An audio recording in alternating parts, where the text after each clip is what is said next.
Respected all the panel members present in this important session on allied sector, which we have organized as part of Managed Dialogue 2020, the future of agricultural extension and advisory services.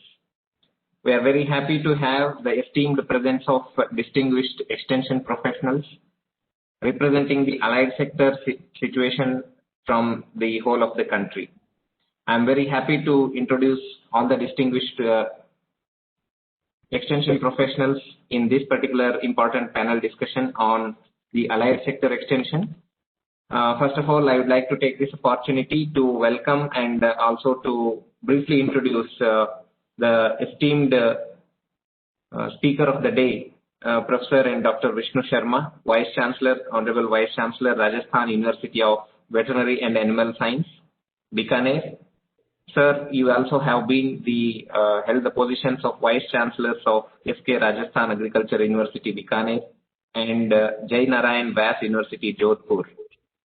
Sir had the working experience for few years in Addis Ababa in Ethiopia, and for his contribution, he received several appreciations for his services. There are many students who have been benefited with his guidance, both the PhDs and the postgraduate students for their research work in animal nutrition.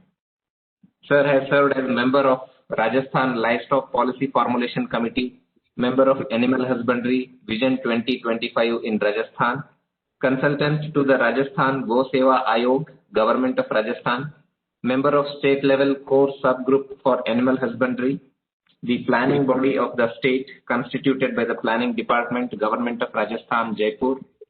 And Sir also held the honorary consultant to the Green Earth Foundation, which is known for its environmental contribution in the state for environmental issues. Sir, we are very happy to have you, a distinguished faculty from the allied sectors and also a key contributor in the animal science division in the whole of the country. We are very happy to welcome to Managed Dialogue 2020, sir. I am happy to introduce the next speaker of the day, Dr. V. Venkat Subramanian, sir, very well-known person in the field of agricultural extension, presently working as Director ICAR Atari Bengaluru. His vast experience includes his earlier position of Assistant Director General in the ICAR headquarters and the Zonal Project Director of Northeastern Region, Managing Director and CEO of Vijaya Dairy, Andhra Pradesh, and he held several important positions in several institutions of ICAR like CTRI Rajahmundry, CRI Port Blair, IVRI Izzatnagar, Tamil Nadu Veterinary and Animal Science University. His work has been recognized nationally and internationally with several awards. To be very specific, he had received 25 awards and honors like Young Scientist from the NAS, Meritorious Invention Award of the NRDC, NBT Awards, Industrial Excellence Award, National Award for Corporate Leadership, and National Best Entrepreneurship Award 2005. He is also the member of academic bodies like the Board of Management, Board of Studies, Academic Council, Planning Board, Research Council, etc. of several state agriculture universities, and also he has held the membership of various management and advisory bodies. Sir also has several publications, more than 200 publications to his credit including 30 books, several book chapters, research articles. He is also presently the member of Governing Board, ASCI, Government of India, and the expert committee member of the National Biodiversity Authority, Board of Directors, SEDSI, which are two very important policy-making bodies in the national setup and scenario. So we warmly welcome you to this Managed Dialogue 2020, sir, and we look forward for your thoughtful and insightful discussion. Maybe Dr. D.V. Ranganekar is having some issue in joining the panelists forum. But I quickly take this opportunity to welcome him. He is in the board of management of Narendra Dev Veterinary and Animal Sciences University, Jabalpur, Madhya Pradesh, and chairman of IIGAM GMA Academic and Advisory Board. He has worked with Amul Dairy, Anand, Sinamate India, Mumbai, BIF, Development Research Foundation, several ICR institutes like Equin Research Center in Hisar and Goat Research Center in Magdum in Mathura. He also worked with National Dairy Development Board, Anand, Suzlon Foundation, Pune, Maharashtra State Livelihood Mission, and Creative Agri Solutions Private Limited, and also the CASPL of Bill and Melinda Gates Foundation. His contribution to the sector is remarkable, and his journey with the Windrock International for training the senior livestock officers from Bangladesh is quite well known. In fact, sir has also contributed the research reports for the CGIAR system. So we welcome you, sir. And another important panelist and our own Dr. Mahesh Chandra, sir, who is currently the Joint Director Extension Education, Indian Council of Agriculture Research, IVRI. He is associated with several national and international professional bodies dealing with agricultural extension. His passion for agricultural extension, animal science and veterinary extension is quite well established, and he is a very good orator and a very good writer. He has been associated with several professional bodies who are actively engaged in the extension, teaching and research. He has been a member of Advisory Committee of Agribusiness Incubation Cell and Institute Technology Management Committee at IVRI, and also coordinating the Entrepreneurship Development course. He has been a member secretary as well as the member of the 11th and 12th subgroups on the Planning Commission on Livestock Technology Transfer Service, Government of India. So we are very happy to have you in this panel, sir. And probably I request your esteemed presence also to take the session forward with the moderation of important dignitaries present here, sir. Dr. Arpita Sharma, Madam, we are very happy to have you. And Madam is a very well-known scientific fraternity in the, especially in the field of IPR issues touching the extension field. She is presently working as a principal scientist in the Social Science Division of ICAR, Central Institute of Fisheries Education, Mumbai. And her expertise in diverse areas of fisheries, especially on the IPR issues, the grassroots innovations, ITK, gender, livelihood and development, communication, human resource management, monitoring and evaluation programs are well appreciated. She has been the chair and co-chair for several important panel discussions in international conferences in different countries like USA, Canada, Thailand, and many forums in India. She has very rich experience of intellectual property rights, trade and gender and social issues, and international business. Probably a very fitting personality to address the issues on the allied sector extension and the IPR issues correlated. We welcome you, Madam, in the Managed Dialogue 2020. And I request Professor Mahesh Chandra, sir, to start the initiative and also to lead the discussion. And probably Mahesh Chandra, sir, will, I think, start with all the panel members, starting from Dr. Vishnu Sharma, sir. Thank you, sir.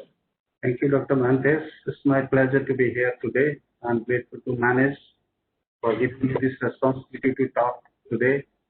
So I am also enriched by my colleagues, other speakers who are having vast experience, very diversified, right from Dr.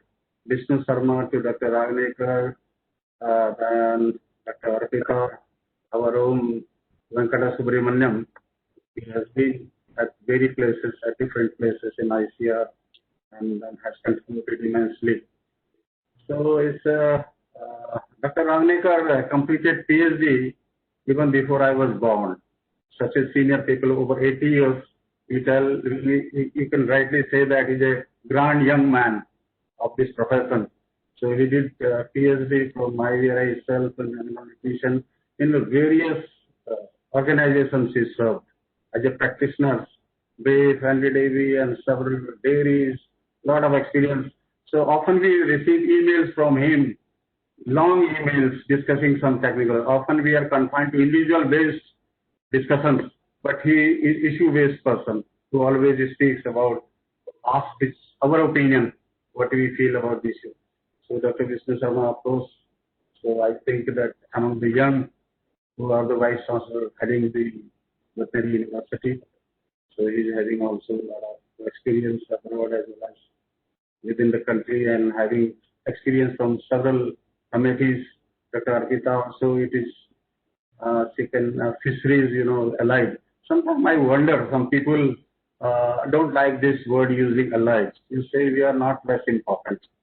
We are equally important. Sometimes, so I take it in this way. For living, eating cereals and vegetables is fine. But if you want to live better, healthier life, long life, good life, so you have to eat animal source food. You have to eat fruits. This horticulture is a part of livestock, horticulture and sericulture. Not only you have to eat fruits and eggs, meat, milk, but also you have to dress well. For that silk come from sericulture. That is also part of allied agriculture. So we'll be talking about this, and then I'll request, before I request their presentation, I would like to set the tone for discussions by making a small presentation, mostly on livestock. So can I share it here? Yeah. Yes, you can share, sir. It is enabled for you also. Okay, so let me share and share file. You can go, sir. Okay, share file. Share file. Then how to search the share file? And you desktop you can take, sir.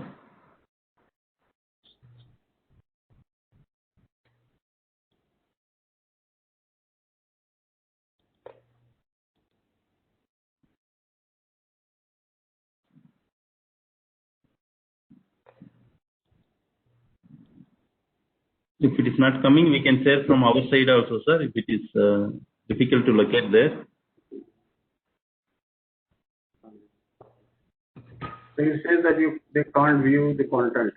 Dr. Magandesh, can you share? It is saying that it is loaded. It is being loaded. Okay, wait. Okay. Yes. Please come. Yeah, it's done. It is there, sir. It is in presentation mode or what? Yeah, okay? It is presentation mode. Yeah. Fine.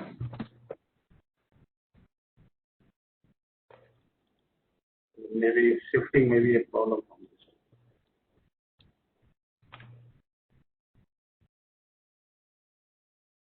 Left hand side, sir, you can see there is a 01. There is a bottom corner. Next page it goes. Yeah, fine. So, allied sector constitute livestock, fisheries, horticulture, and sericulture, as I told that. So, we are having expert on fisheries, and Dr. Subramanian can take up. In fact, he can take up everything. Being an Atari director, so he handles everything. So, he can do justice wherever we are missing. A bit of livestock, I can talk. Dr. Vishnu, Dr. Ranganekar, all of us will be talking mostly about livestock. We feel that livestock is very important. Horticulture is no less important. Allied sector has been indicated having very high potential in almost all documents on the doubling the farmers' income. If you look at Dalwai Committee report, so it talks hugely about this allied sector, especially livestock and horticulture, and fisheries also, how much potential it has, and rather it has given importance to these factors now. They should be given preference and attention. So also ICAR developed state-specific extension strategies or doubling the farmers' strategies. So all of these, they talk a lot about livestock and agriculture and fisheries, horticulture, as far as when this doubling the farmers' income is concerned.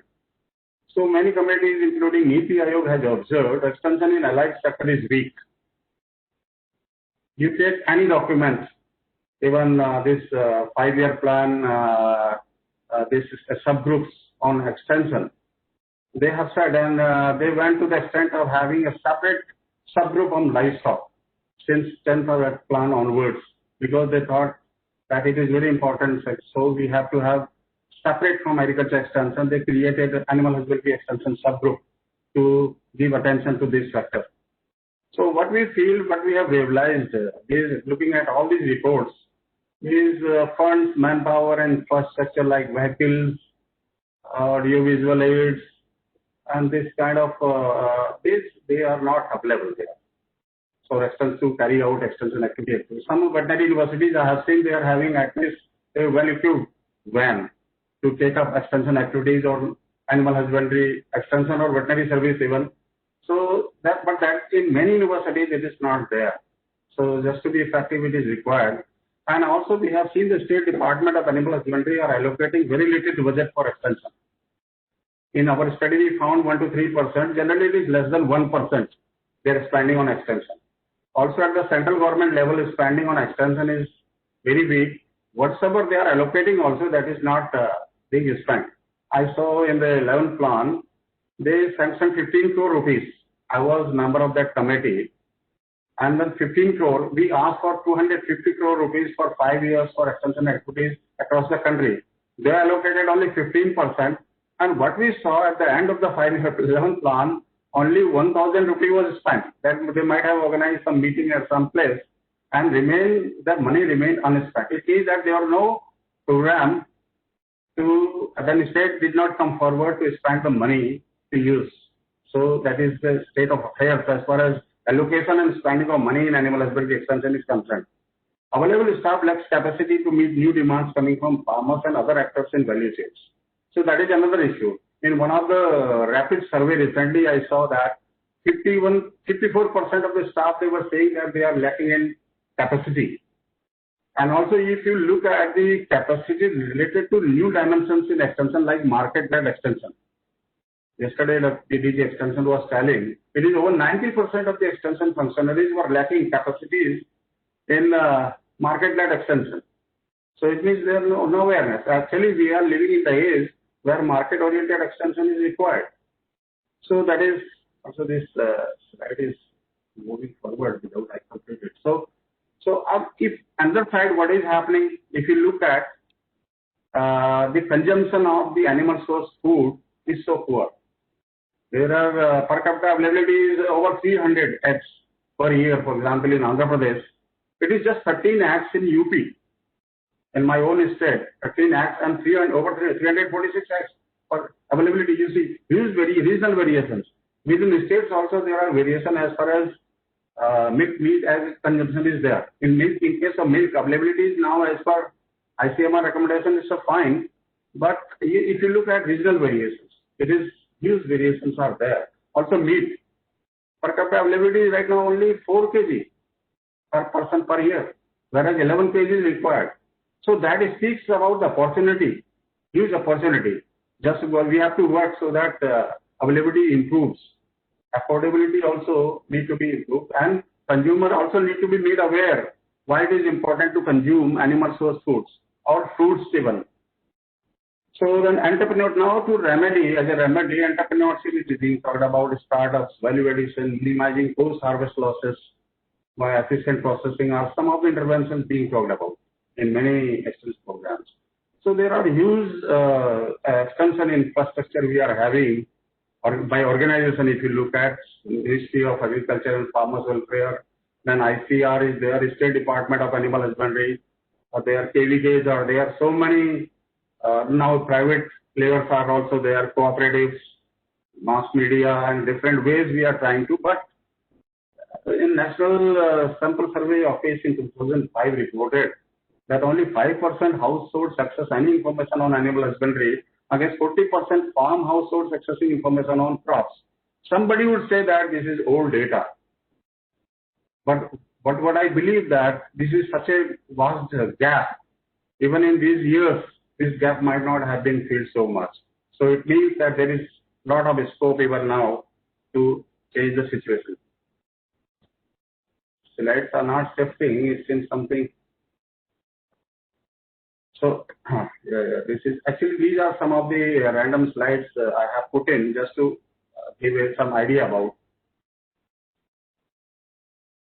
If you look at this, why livestock is very important for achieving zero hunger. So let's, if you look at the left hand side, this map of India, whole of southern India and eastern part of India, they are good at consuming animal source foods. In comparison to western part of India, Gujarat, Madhya Pradesh, Rajasthan, and all, they are mostly vegetarian.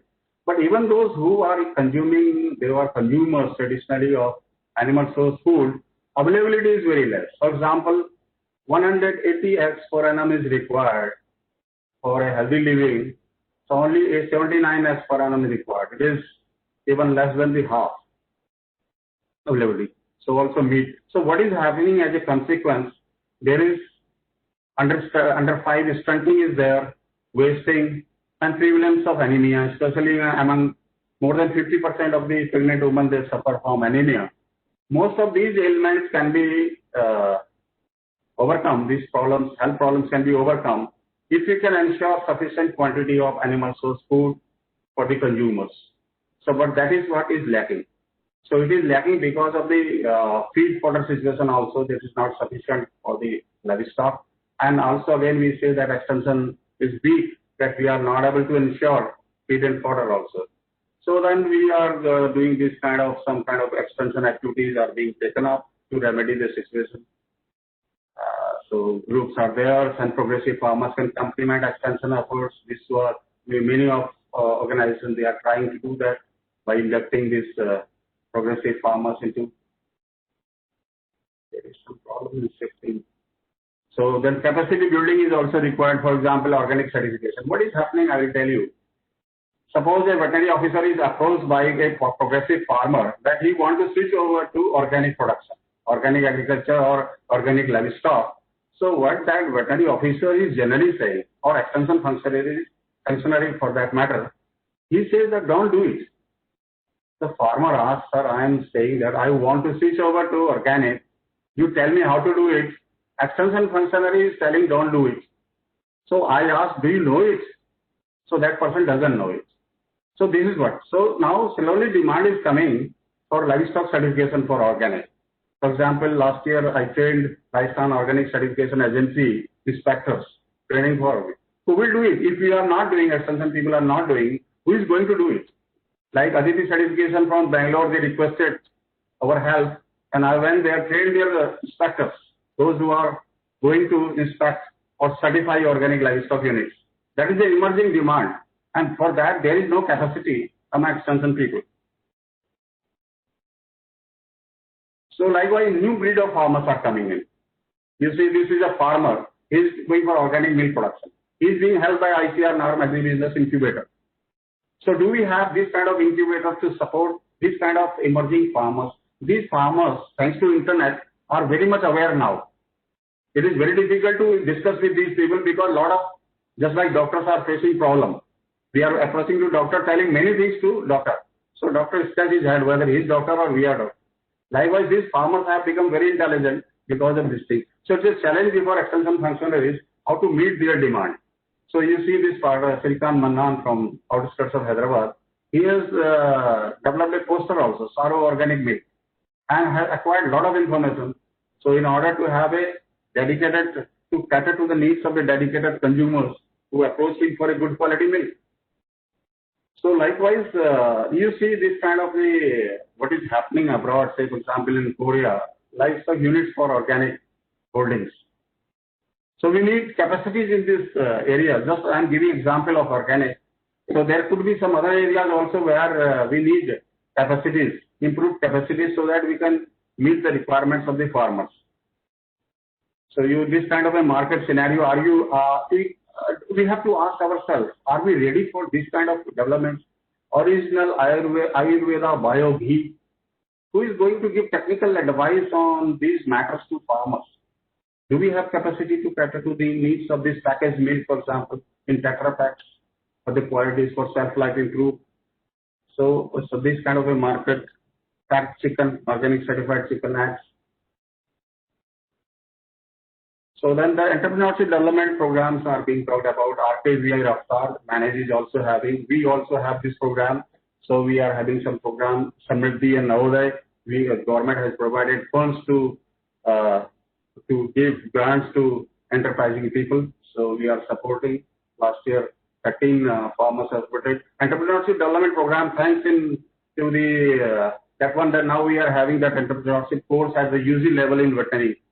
So now in all SAUs, state veterinary universities, undergraduate program is on entrepreneurship development is being, so that young generation can be trained on entrepreneurship. Especially extension people need this. So these kind of entrepreneurs are coming up, which we are supporting. You see fruit waste, how it can be converted into these pellets for animal feeding, heat fabricated machine. So under RKBR FR, we are granting 13 lakh rupees to this entrepreneur from Jodhpur, Hemansi. He underwent training for 2 months at IBRI. So this youth need training, so that youth is being emphasized in all the programs now. So all of you will be talking about these issues. I'm simply touching on. So these need to be trained. They need to be shown good farming. What is good farming? So this, you see this. We have the enterprising farmers. They have become also a knowledge center now. So we take students to these places so that.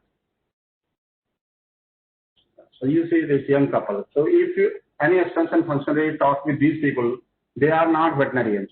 They are not even agriculture people. They are economists, engineers. These are new variety of farmers. Especially they are more attracted towards the livestock rather than growing cereal crops. They are more technical people, engineers now. I see that coming forward to take up dairy. This young couple, for example, she has done masters in economics from London and running a dairy. And she was supported by FAO by $5,000 grant. And she is a speaker now at many FAO platforms. So you see, I have written a blog on this. Now this startup, this VBSc finalist students from Veterinary College Pukud, they competed for this grant under Navodaya scheme. And you see how fancifully they have developed this Gobar Gold. Cow dung manure has been capped under this. So one can easily sell 25 rupees a kg cow dung, whereas many farmers are struggling to get even 25 rupees per milk. They can sell. You see the way if you keep it in a shopping mall, anybody will grab it to buy it. They will pay. They won't mind paying 100 rupees or 50 rupees per kg even. So cow dung is a business opportunities. Those who are looking only for milk as a product coming from livestock, they are going to be a loser. We have to make use of many things, even cow dung. So this, say I was again talking of organic, the extension functionaries, they must be updated on what is the current scenario. For example, how many certified units of meat, organic certified units are in the country, milk, poultry, where it is there, how much we are exporting certified organic meat to UAE, all this data. 6,000 crore worth of organic products we are exporting per year. Only small quantities coming from livestock sector. There is a need to expand this portfolio, organic livestock products, or organic food products, for example, horticulture coming from. So or even textiles, there are now standard developed for organic textiles, for the silk industry and all these things. So these are the emerging area extension people need to be aware about this one. So this is story of the entrepreneurs. I just don't want to take much. Only thing is that slides are not moving fast. So this we had this intensive campaign mode about the field, this Napier, this extension about the Napier product crop. So for last 2 years we are promoting about this. Sometime there is a good opportunity in this area. So this, so some people are selling even semen. You know, this farmer was approached and then he thought why people want to buy his bull. So he developed a good infrastructure for semen processing at his home itself. He is selling semen. Why to sell milk only? Why not other things?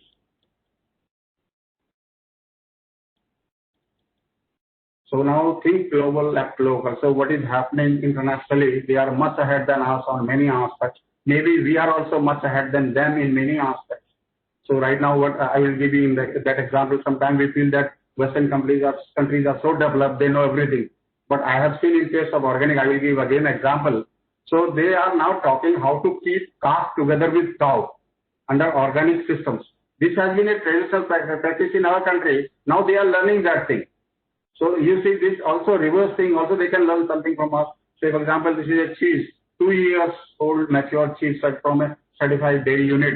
This farmer was having in Italy 250 cows, making certified cheese to export to other European countries. And having his own market, I brought for a farmer 1.5 kg pack from this Bio Hombre, this dairy. A nice video you can see into the net about this dairy. How he is a business oriented, export oriented. So this is what I wanted to say. I want to thank. I am having a very good, very accomplished panelist. I just touched upon some of the issues. So that is not. So I should stop sharing how I can do it. Yes, sir. So then I request Mahantes, is there any sequence we have made, or I can choose myself? Sir, you can moderate the discussion, sir. I think Professor Vishnu Sharma sir can share. We welcome Dr. Vishnu Sharma sir, and then he has, as already he has been introduced by Mahantes.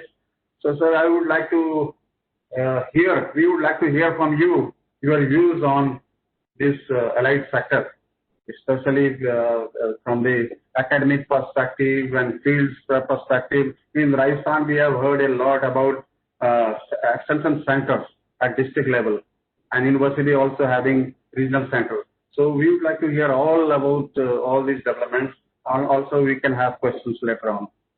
Professor Vishnu Sharma, please. So you are muted, sir.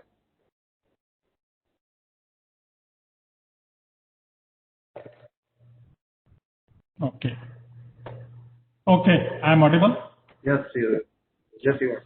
Okay, thank you, Dr. Mahesh Chandra. And first of all, good afternoon to all learned panelists and Dr. Mahantes, who is moderating and coordinating the program. And thanks to Manage, who has invited me for this Manage Dialogue 2020. And I am able to contribute and speak and interact with the participants gathered here from the country. First of all, as Dr. Mahesh Chandra has told, allied sector really, I mean, it gives a different mindset. We should address this issue particularly. It is not allied sector, but all sectors are the main sectors. How one sector can be allied to other, that may be by definition that may be different.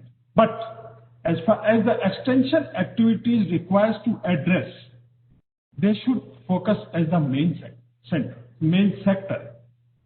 Because when we go with the mindset of the allied sector, then the farmers themselves pick up those extension activities in an allied way.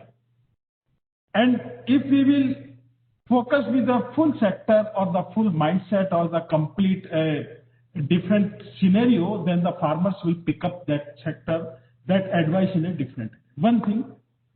Second thing, broad thing I am speaking.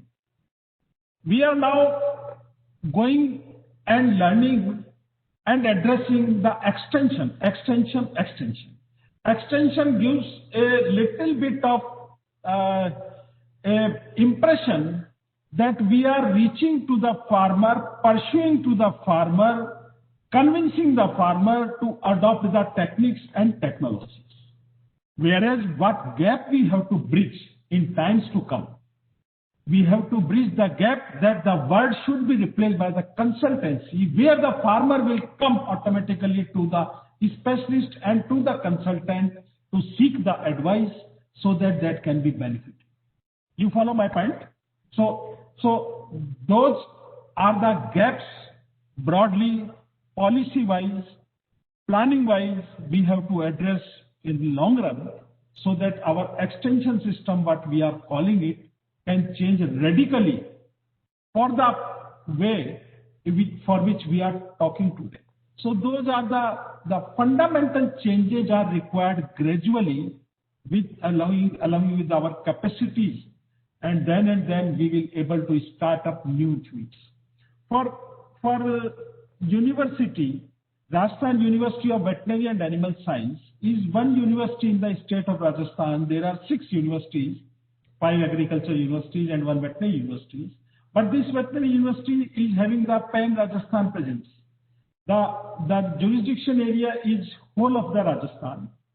And we are having the Directorate of Extension. We are having organizing trainings. So far we have organized around 5,000 trainings, and we have trained 1.5 lakh farmers. All data, real data are available. We are doing all normal course of the activities like Vichar Goshti, field days, district level Pashu Mela, collaborating, coordinating with Atma. Exhibitions are regularly going. We are not leaving any chance of exhibiting our university exhibition anywhere, even it is Indian Science Congress or it is Kargil regional, whatever it is. But we believe the importance of exhibition, so we always participate in each and every exhibition. What were challenges I have faced actually? Challenge which I was facing, that the university is having a very limited human resource. Any university, not my university, any university. But we are very, very rich in the capacity, knowledge capacity. But our human resource is limited. Then how to bridge that gap? That was the major challenge for me. We are good in knowledge, we are good in technology, but in Rajasthan there are around 10,000 panchayat, and then how we will reach to each farmer or most of the farmers. So for that, we have to pick up the veterinary officer or the veterinary assistant surgeon or the extension officer in any of the area, in any of the village, and then collaborating with them, we can reach to the farmers, particularly for the livestock extension services I am talking. That was the challenge for me. And then I submitted a proposal to the government of Rajasthan that a university will form a regional animal husbandry extension forum, RAHAT. It was given name RAHAT, R-A-H-T. And then I convinced the state authorities that we have to make a forum where the Government of Rajasthan Animal Husbandry Department, veterinary officers, senior veterinary officers, dairy departments, fishery department, even agriculture department, Gopalan department, whatever related with the livestock, and the university. And university will host the forum, and that forum is spread in our all colleges, and the regional jurisdiction of each college will coordinate with the regional officers, and we will have, like in agriculture they are having in Rabi and Kharif, we will have 2 sessions of Rahat in winter and in summer, and then we will showcase our technologies to the animal husbandry professionals, and they will, in feedback, they will give us that what is required at the field level, at the farmer level, and how the technologies can be refined. I'm happy to share that the government of Rajasthan has accepted my proposal in principle and in toto. And just few days back, I have received the consent, and now the university is initiating the RAHAT forum, with which we will regularly remain in consult with the government of Rajasthan professionals, and it is a forum for the exchange of the information, exchange of the technologies, getting the feedback from the grassroots farmers to the universities for the better refinement of the research and activities. That is the one initiative which I want to share with you all, and we can also initiate such initiatives in various states also, so that the university can reach to the grassroots farmers in a very meaningful way. Another, as Dr. Mahesh was, Dr. Chandra was telling about the organic, I want to share, and Dr. Mahesh Chandra will be happy to listen it also, that I have taken an initiative at the university level, the organic initiative. It was the decade year in the university, and I have taken that that initiative, passed in the Research Council Board of Management, and the administrative orders have been issued that all land, livestock and product of the university will be converted into the organic one in a phased manner. And we have collaborated with the ROCA and EPIDA, and we are in the process of conversion, and we are receiving regularly the certificates of the land which have been converted or in conversion, or the livestock products are in the process of conversion. And then I have submitted proposal to the government of Rajasthan for educating the farmers for the organic farming method, particularly organic livestock farming. I have received the acceptance of the proposal, and we have given the target of 4,000 farmers to educate for the organic farming. So those are some of the new initiatives, broad initiatives, which I have taken in the Rajyuvas, and we are now propagating in the particular directions. Dr. Mahesh Chandra.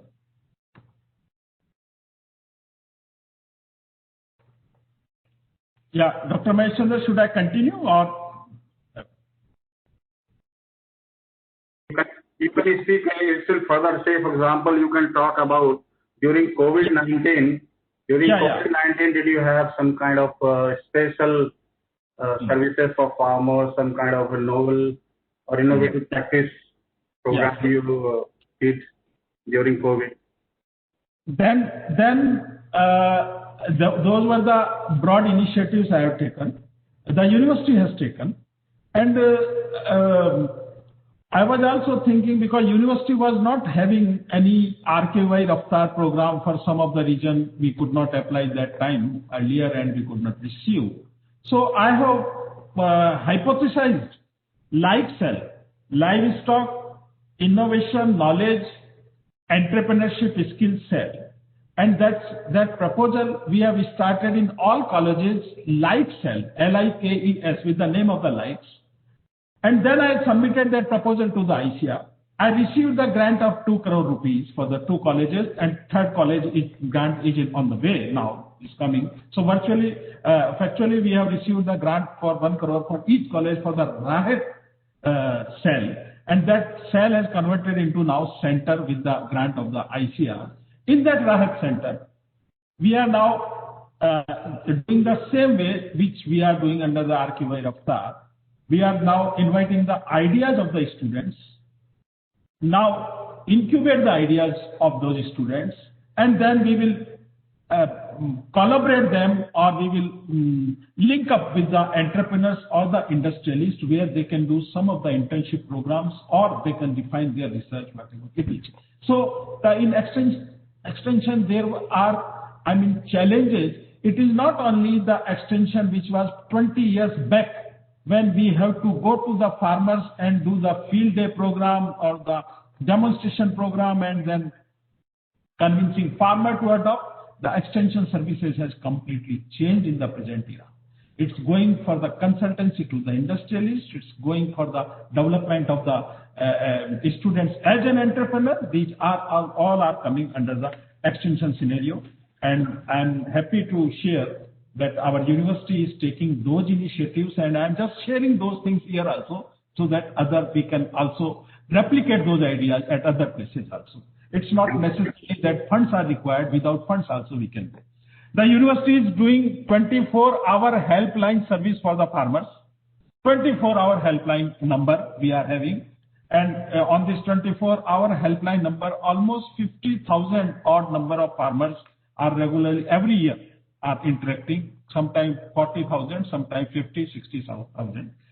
We are having a rural extension program or the farmer service program from all India centers, all India radio centers, 17 all India radio centers of Rajasthan. It was twice in a month. Our experts are going, and it is delivered and broadcast on every Friday and some other day, 2 times in a month, from All India Radio of the Rajasthan, of whole of the Rajasthan. That is completely for the farmers. We are publishing a regular magazine, Pashupalak Naye Aayam, and 50,000 copies, 5,000 copies are delivering to the farmers every month, Pashupalak Naye Aayam. SMS advisory services, we are having dedicated SMS advisory services, which we are giving SMS at least 6 times a year. When there is disease, change of pattern, change of vaccination is required, all those are giving. We are having the Smart Village initiative, in which we have adopted the village, and one scheme which was going as per the Prime Minister program. Apart from that, we have also taken the Smart Village initiative. We are making the village smart, digitally smart, smart renewable energy wise, smart entrepreneurship wise. These 3 components we have taken, and this is Smart Village initiative. One important thing which I wanted to tell you that the Rajuvas is perhaps the second university after Tanuvas that we are having veterinary university training research center, विश्वविद्यालय प्रशिक्षण एवं अनुसंधान केंद्र। Largely ये प्रशिक्षण केंद्र है जो कि हमने राजस्थान की 15 डिस्ट्रिक्ट्स के अंदर एस्टेब्लिश कर रखे हैं और बाकी और डिस्ट्रिक्ट्स के अंदर एस्टेब्लिश करने के प्रपोजल गवर्नमेंट को दिए हुए हैं। स्लोली फेज वाइज ये हो रहे हैं। They are online with the KVK. Completely extension services are being delivered. There are specialists of the different livestock streams, medicine, production side, diagnostic side, and regular farmers are coming to that place. Nowadays, we are having the WhatsApp group and completely digitalized program is going on, as Dr. Mahesh Chandra was telling about during this COVID-19, what initiatives we have taken. One e-Pashupalak Chaupal we have started. 2 days in a month that e-Pashupalak Chaupal is being organized, and various farmers, around 15 to 20,000 farmers are registered with our WhatsApp group through different PUTRCs. They all are given access to that. There are young farmers also, there are entrepreneurs also who are linked with them, and they are regularly observing that program, and we are inviting the experts and the particular pertinent persons so that they can deliver some of their question answer session, or they can deliver some of the presentations to the farmers. So that thank you, Dr. Thank you for this. Actually, I am very much impressed with these likes, what you told. I had an opportunity of giving the first lecture in the Bikaner College recently. You were there on that day. I like the idea that many universities need to have this kind of centers on their own. And that was a very good program actually you have initiated. And particularly I am very much impressed about the organic program going on by Rajasthan. Actually you are the lead university which has taken up this work in such a mass scale, and you are going very in an organized way about switching over and being in touch with APIDA and all these things. That is really, other universities need to follow up this. And the government is also thinking DADF and all, they are thinking of organic livestock now. So it is very much appreciable. We'll have your more thoughts later on to us. So we have to hear others also. Thank you very much for your views. They are very impressive. So I request Dr. Venkat, because he is eagerly waiting to speak. He is having many things to speak because out of his vast experience being ADG, Atari director, and so many places, lot of publications, working in several states. Right now also working as a KVK head. So much to speak, and also we expect him to cover horticulture and sericulture also, because he is jack of all trades. I would not say master of none. So we welcome Dr. Venkat. So we would like to hear you, please.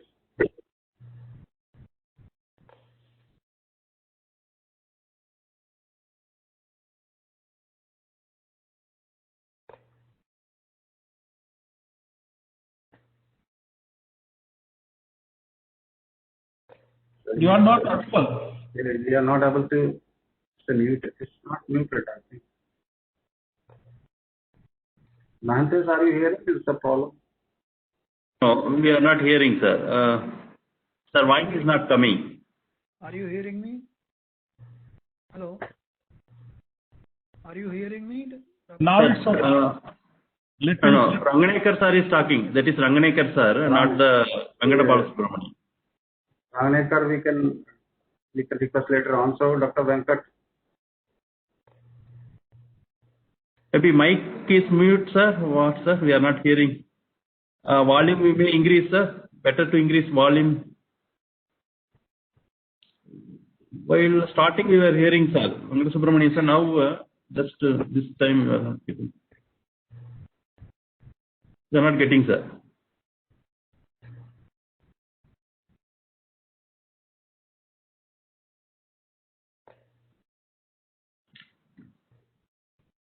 Sir, Venkata Subramanian, sir, we are not getting.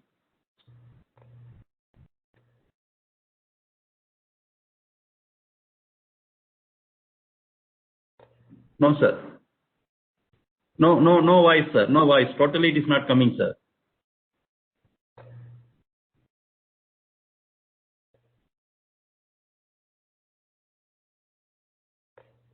So Dr. Saravanan, in the meantime, can we ask Dr. Arpita to speak on so that time can be saved? Fine, sir. Okay. Dr. Venkat Subramaniam, we are requesting Dr. Arpita to speak views on fisheries side, fisheries extension.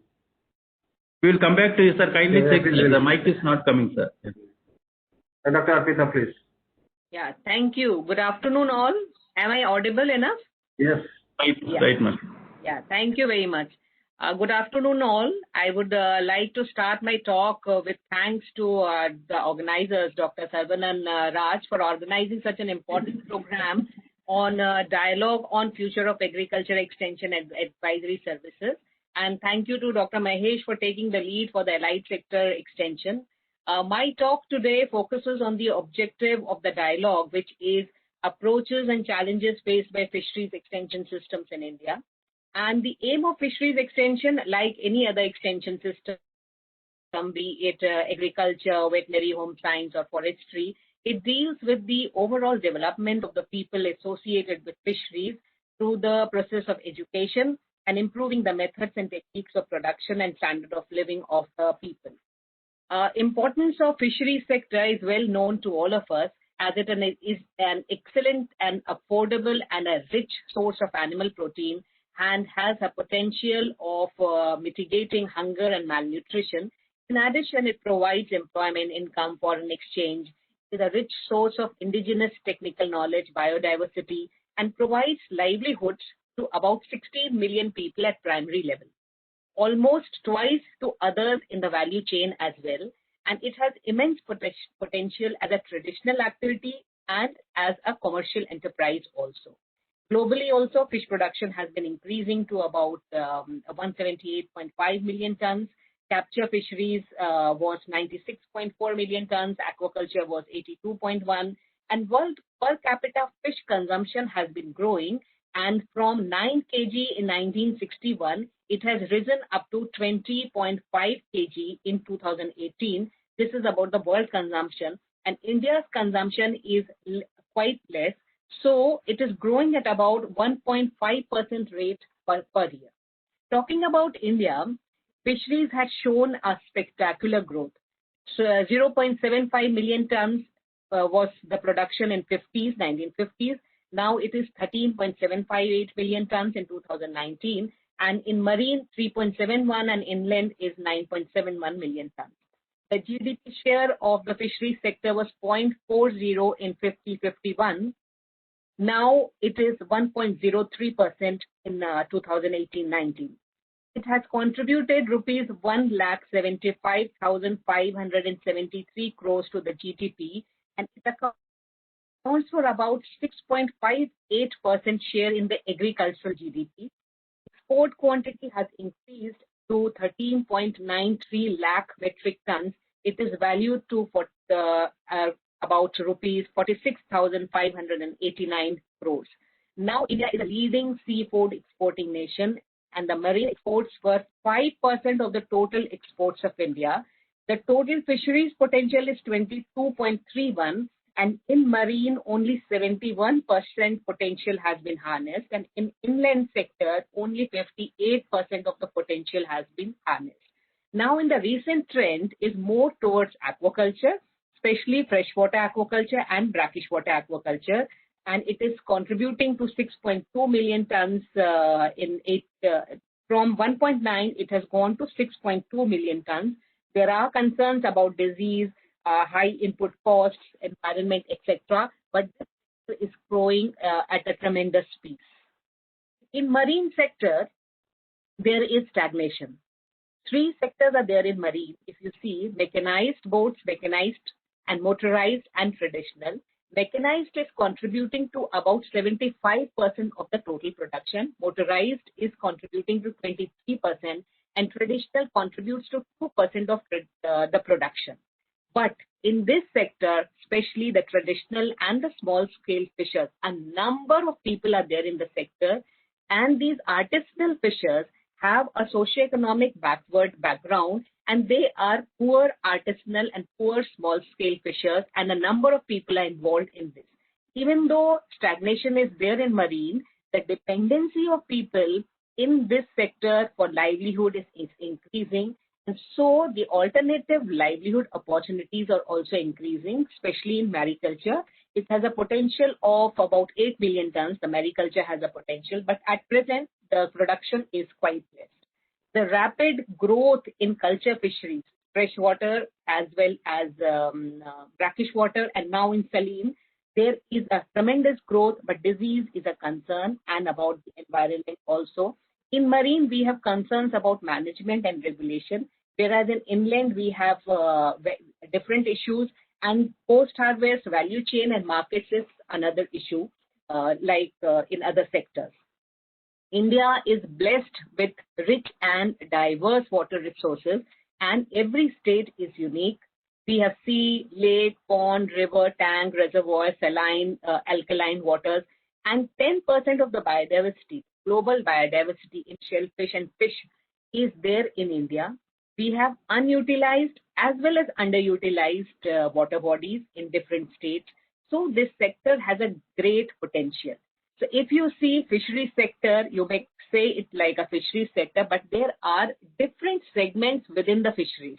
We have marine capture fisheries, then we have marine culture fisheries, inland capture, inland culture, freshwater aquaculture, then brackish water aquaculture, cold water fisheries, ornamental fisheries, recreational and sports fisheries, ecotourism, integrated. So to have a one uniform kind of extension for all these sectors which have diverse people in it will not be the correct solution. There are challenges of different kinds in marine capture. Their challenges are different, like limited scope of expansion, regulation, management, infrastructure, cold chain, processing, wastage, post-harvest process, traceability issues, etc. Whereas in inland, the concerns are entirely different. So to have a uniform fisheries extension for these segments will not be the correct thing, because I'm trying to tell that the sector is so vast with different kind of subsectors within the sector. And in addition, we have shortage of skilled human resources in fisheries extension.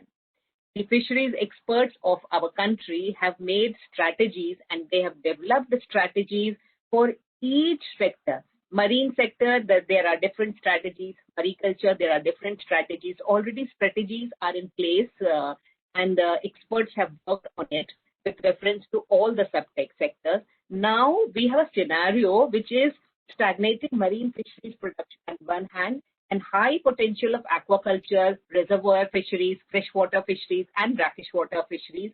There's a high potential. So you may think that where does extension, the fisheries extension, fit in all these sectors like I have discussed? My answer would be the fisheries extension fits in all the subsectors of fisheries, and it needs different approach. Marine needs a different approach. Freshwater needs a different approach. You may ask why. The answer is because there are diverse people involved in these segments. In addition to the fishing communities, there are fish workers, we have migrant workers, we have workers in the fish processing industry. These fishing communities in each state have a very rich cultural background and a very diverse background. And their culturally, they are very rich. For example, Maharashtra, they have their Koli community. In Karnataka, a Mogavira community. And in every coastal state, there is a very unique fishing community. So fisheries extension with reference to state also can differ. But now the thing is, we have fisheries like agriculture is a state subject. It is a state subject, and states play an important role in fisheries governance, especially inland.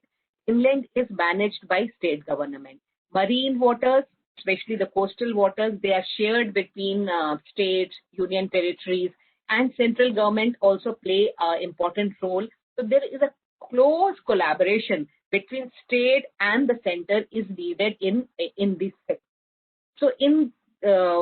So coming to the point of fisheries extension, because we have heterogeneous stakeholders, we have socially and economically backward people, poor people, then the resource is a common property resource. It is not individually owned like agricultural land. We have a resource, the water body, which is a common property resource. We have underutilized and unutilized resources. So we need to have efficiency in terms of production, efficiency in terms of market, efficiency in terms of distribution and utilization of resources on one hand, and on the other hand, issues of conservation, sustainability, then environment, climate change, global change. So these have to be intermingled, and then a solution has to be thought of, in addition to the family management, then youth leadership, entrepreneurship, then FPOs, etc. So you might think that fisheries extension is a new subject. I agree that it is a new subject, and it as a discipline and as a degree-oriented subject we started in the last decade. But the extension effort by our government, different governments, and by our country has been taken since 1928.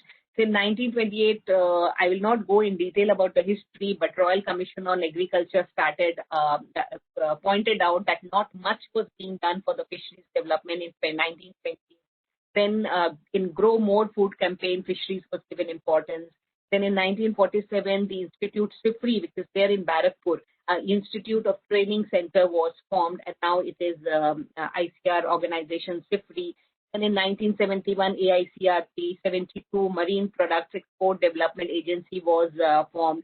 So this goes on, and FFDA, the Fish Farmers Development Agency, Brackish Water Farmers Development Agency. So number of efforts were going on, and then in 2006, the National Fisheries Development Board also came into picture. But now the policy-wise, and the government is taking a lot of interest in the sector. Now we have a separate Ministry of Fisheries, Animal Husbandry and Dairying, and a draft National Fisheries Policy is also in place.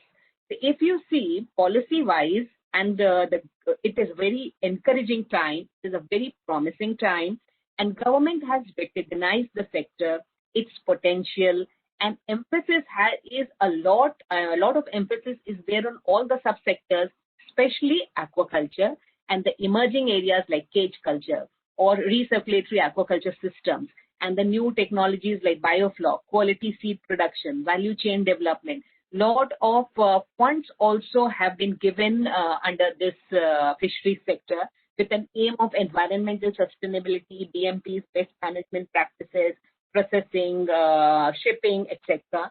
And now this Prime Minister's Pradhan Mantri Matsya Sampada Yojana, PMMSY, a fund allocation has also been done to the tune of rupees 20,050 crores for the next 5 years, with an emphasis on blue regulation. So it is very clear that the sector is very promising with new technologies in marine, for example, cage culture, in aquaculture, aquaponics, RAS, BTF, bioflocs are there. Then in fisheries technology, new craft, new gears, and it is not behind with reference to digital and ICT also. Number of mobile apps are also coming up. About 30 mobile apps are there in fisheries which are of Indian origin. So we have from ICR also, ICR fisheries organizations, there are quite a number of mobile apps like Venomai Shrimp app, then Mjinga app developed by CIFE. And students are also developing mobile apps. Students are coming forward, like Matsya Kiran is one app. Then private parties also have developed apps like Aquapulse, Daily Fish India, etc. And in addition, 2 or 3 companies have also come up with reference to Internet of Things, like Aquaka Technologies, which are working on providing information through integrating the artificial intelligence and Internet of Technologies for dissolved oxygen, pH, and various other parameters. So those sectors is quite promising. Now the question is whether we should be following the public extension systems or the private extension system, or come out with an innovative extension model. That is thing which we as panelists and all can discuss about this. But at present, in India, if you see in fisheries extension, public extension is playing a very good role. With reference to private extension, the input suppliers, especially the feed companies, are playing quite a good role. Even in some NGOs are also working, and some new models are also coming up by different ICR institutes. So we can say that there are different extension service providers, or pluralistic, like we say there. And what is needed is convergence of these extension providers to give a coherent response to the farmer or the fisherman.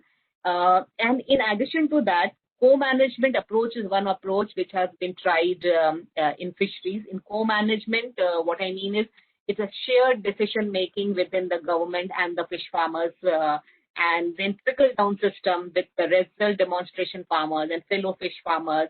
Then entrepreneurship-led extension models is being tried by our organization CIFE in Motipur Bihar Center. We are also working on a project. We are trying to converge the not just the private, but the funds which are allotted to the organization for corporate social responsibility. The funds, we are working in Nashik, Maharashtra, where we are trying to converge the corporate social responsibility in fisheries and aquaculture. So there are companies like Bosch, HPL, etc., who have funds under CSR, and they want to undertake livelihood projects. So in addition to the private extension, the CSR funds is also being used for fisheries livelihood projects. So it's very clear that as per the agroclimatic region, there are strategies, and each state has a different strategy in place, which is already done by experts in fisheries and aquaculture.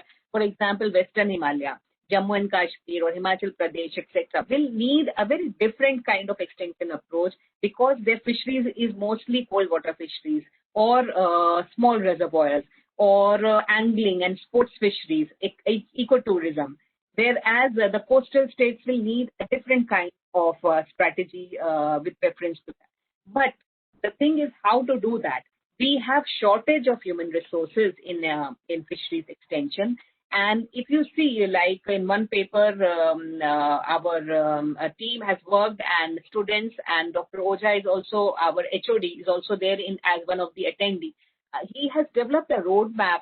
What he says is trying to tell that we have three clear-cut extension systems which are needed in fisheries.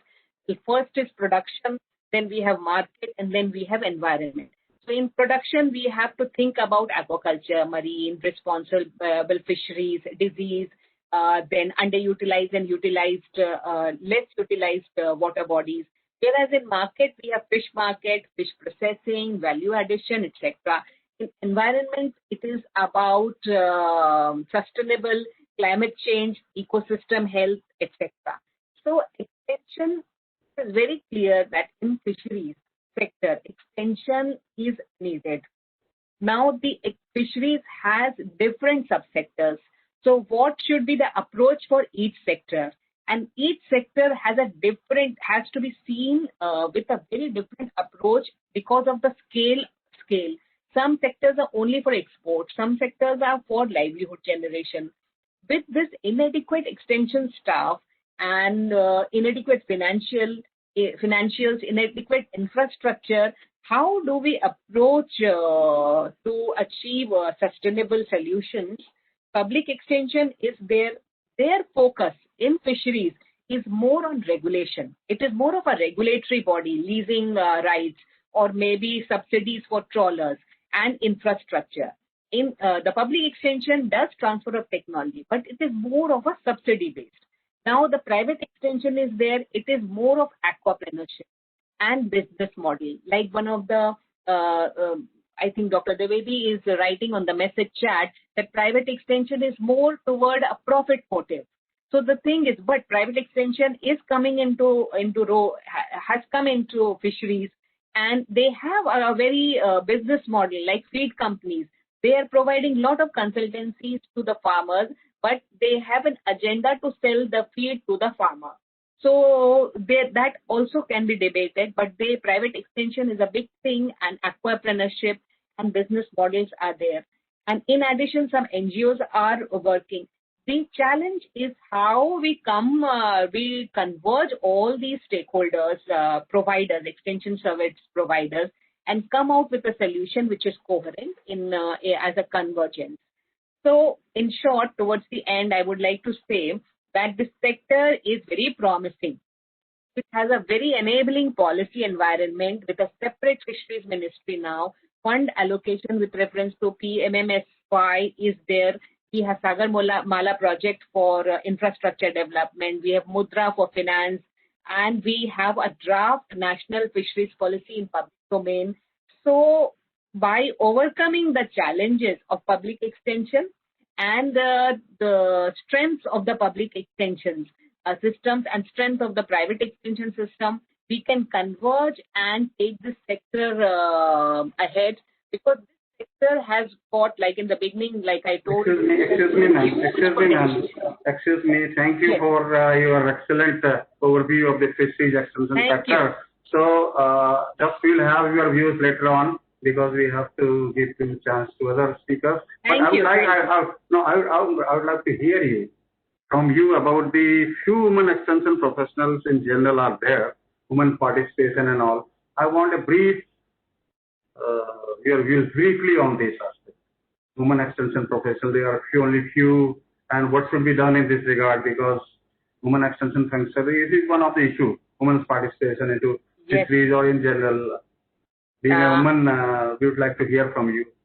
Yes, certainly. Dr. Mahesh, thank you very much. And to point out that few women extension professionals are there. As such, if you say, regardless of the gender, there are few extension professionals, and within the fisheries extension professionals, there are few women, even women extension scientists and women extension professionals. So there has to be some policy to encourage participation of women. How this happened, that there are less, it might not be a strategy as such, but somehow not much has been done into that. But with reference to enrollment of students in fisheries sciences, what we have seen, the statistics show that about 30% of women, girls, come into fisheries sciences. But how many of them get absorbed as fisheries extension or that data I'm not having. But about 30% they take fisheries science as a subject. But there is a need to encourage women to become extension professionals, to have gender mainstreaming. I agree with your point. Thank you very much. It is very intellectually stimulating, very informative talk. So because you have covered almost all the areas related to fisheries, marine, freshwater and everything. So it was so exciting to hear everything about this one. So we are very happy that you are in the panel, that you could do justice to the topic given to you. Thank you very much. We'll hear more from you later on. In the meantime, I request Dr. Venkat Subramanian. He is eagerly waiting since long.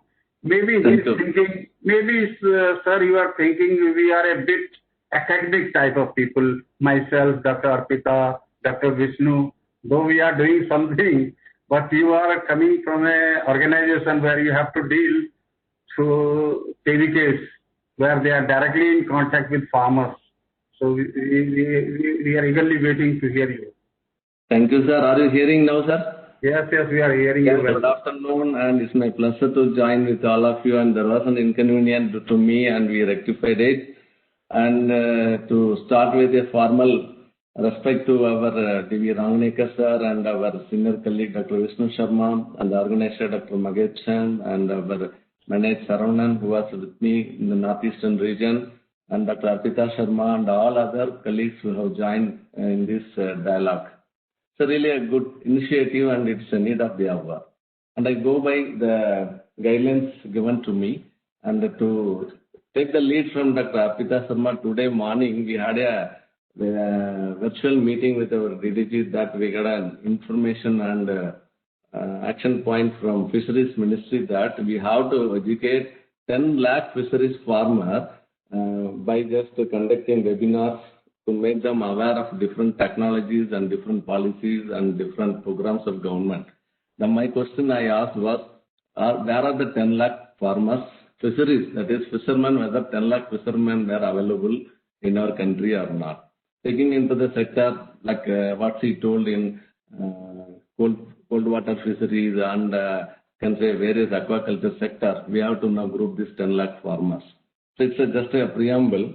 Now to start with the challenges, if you see, there are many. As Dr. Mahesan was rightly pointing out, I had the opportunity to work in the extension system as an academician, where in the college as well as in IVRA and NDRA setup. Then in the farmers field, like in where Andaman, like Nicobar Islands, where it is a really difficult situation, and then to coming to hardcore commercial extension like tobacco, then as an industrialist, it's a managing director of milk processing, then your policy issues, then as a technology applicant perspective.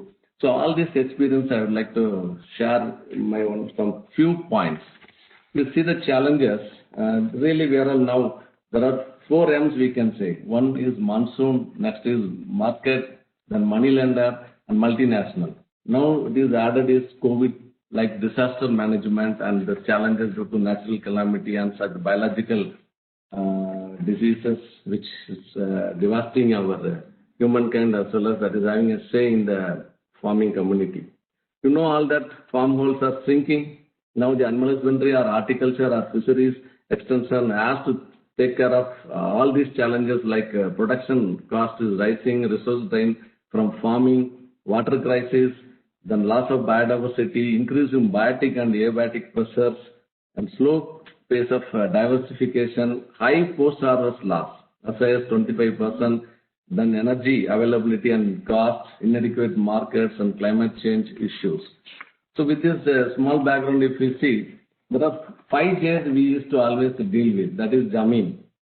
Because now if we see the land conversion and into the industrialization and real estate, really the land availability and the per capita availability as well as the good quality of land for farming and animal husbandry and fishery sector, there is a question. Water, again we all say that there is monsoon is heavy or somewhere else monsoon is not distributed properly, hydrological drought, drainage, flood, so many issues. Then deforestation leading to climate change and global warming. Then Janwar, that is the 4th J, can say consequences and disappearance of indigenous animal, so many issues. The 5th one is the Jati or Jan. That is, if you see, the quality of manpower available with the grassroots level is now reducing. So with all these challenges, now we have to focus about the extension in different perspectives. As my previous speaker was telling, there are sectoral demands are high. The industrial demand is high, the farmer demand is different, and then if you see the export demand is different. So are we prepared to cater to various demand system that various segments of the extension is facing is the question of the hour. For example, today we are much talking about the doubling the farmer's income. In the doubling the farmer's income, there are 7 indicators we see. Increasing the productivity and resource use efficiency, then the intensity, cropping intensity, diversification towards high value crops, and improvement in real value prices received by the farmer, and shift from farm to non-farm sectors. So all these things now coming to our hand, that how to face all these issues which is related to double the farmer's income, and issues related to climate change, issues related to the finance availability, support system, market system, all these things you see, certainly we have to now think twice or thrice before looking into the one point time that how to strengthen the extension system or how to change our approach or our programs. This is very important now.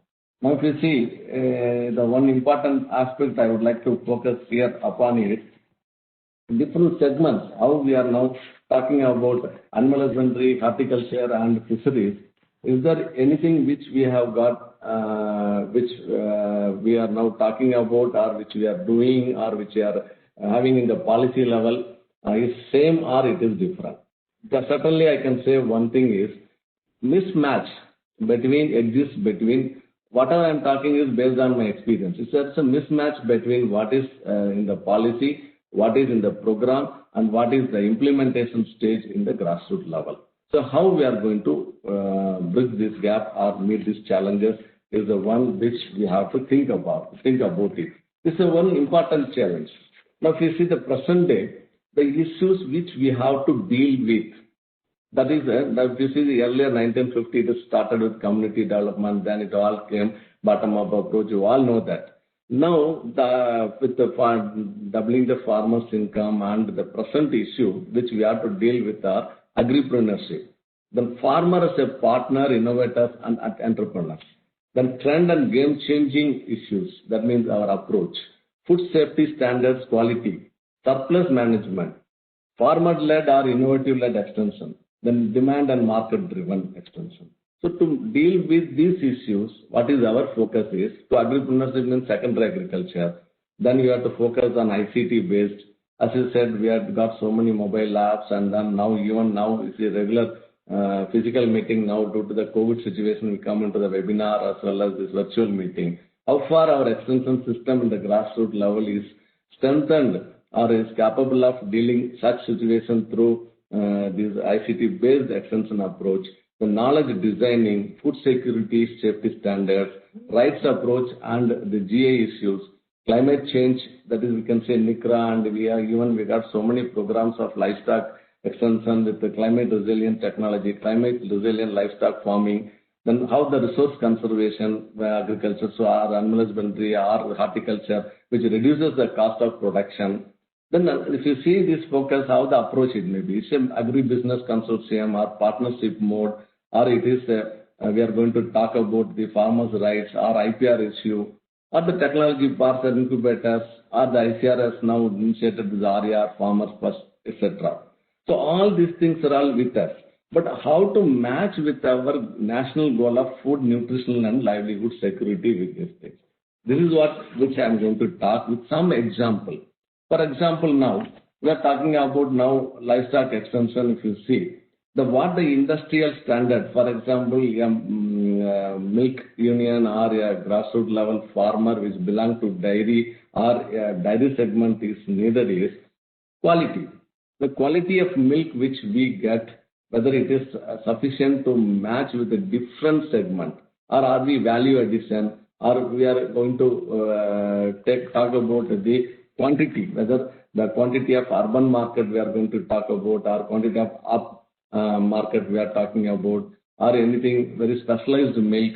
Even for example, we sell a Tetra Pak milk with slim milk, that is a slim milk with less than 1.5% with a premium price than the 3% fat. That means people are now with a product which matches with their demand. How the consumer demand is changing. Whether our approach or our strategy is based on the consumer preferences or not, what type of demand is there, whether our farmer is educated with the changing demand and changing consumer preferences or quality standard issues. All these things are all some of the issues which we have to talk about when we come to the industrial extension. If we come to the extension with respect to the farmers, doubling farmers' income or whether livelihood security, we have to focus upon whether the resource conservation issues are all there, how to minimize the production cost, how to increase the quality, how to get more price, where the market he can get more prices, how to linkage with the market, and how we are going to get market forecast, and how he is going to be empowered with additional income through non-farm occupation, skilling, etc. So now you can say that as a member of ASCI Governing Council, you all know that ASCI is now Agriculture Skill Council of India, even a veterinarian is heading there. We now focus upon more of skill development and capacity development with respect to skilling. Now NSQC standard. Now we talk about the National Skill Qualification Council, whether our extension material or our material which we are producing for capacity development, whether which matches with the Skill Council standard or not. Certainly we have to update ourselves and to match with this occupational standards, which the global standard or it is the national standard which we are talking about. Then if you see the integration, how we are integrating with the right technology with the farmers' need through right approach. This is more important. There are definitely technologies are available. But these technologies, whether it matches with the smallholder system or is a larger farm system or it's a landless system, that exercise is lacking in the field level. As I said, the monsoon issue, we are talking about NICRA and those climate resilient agriculture, we are coming out with the specialized agriculture.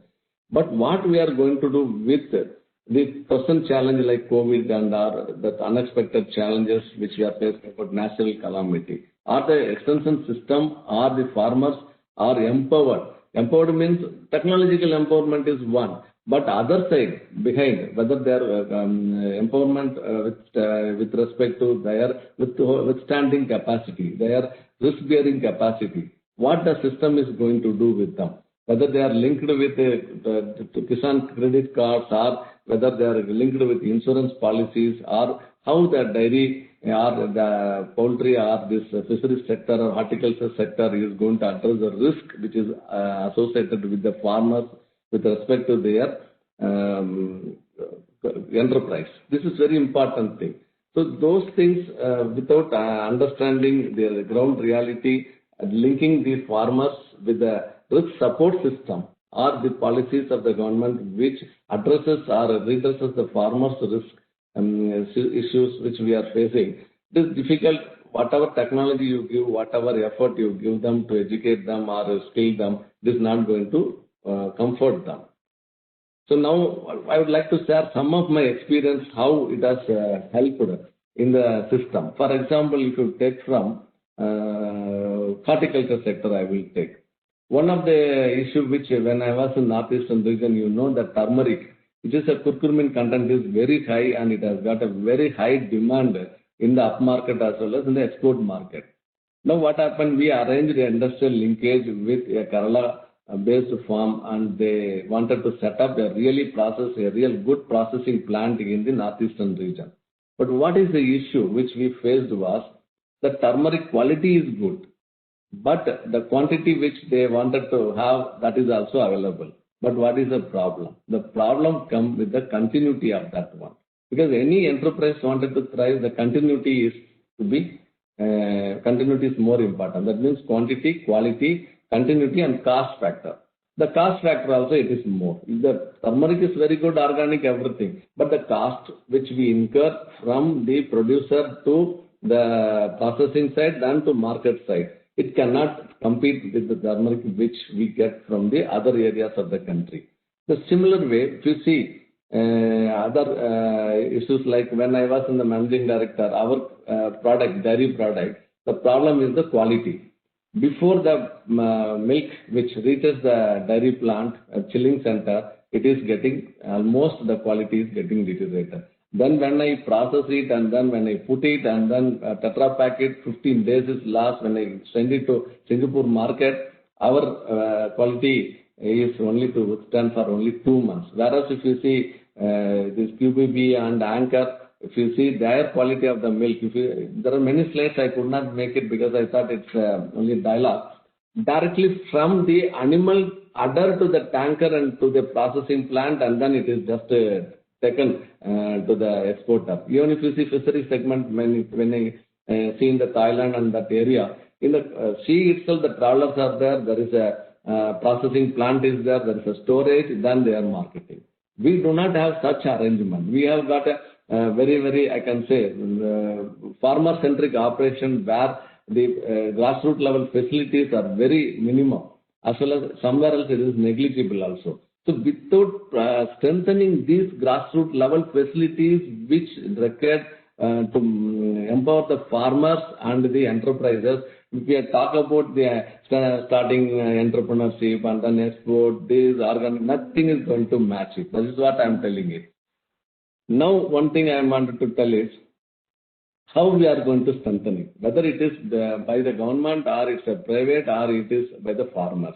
Certainly there is a limitation. That's what I wanted to focus here is farmers producers organization. Because if you see the farmers are purchasing things in retail and marketing their produce in the bulk. That means in wholesale. Therefore, he has to lose whether purchasing in the retail as well as marketing in the wholesale also. So when they group up, like if you see now the dairy has gone into a company setup, certainly it is one of the empowerment.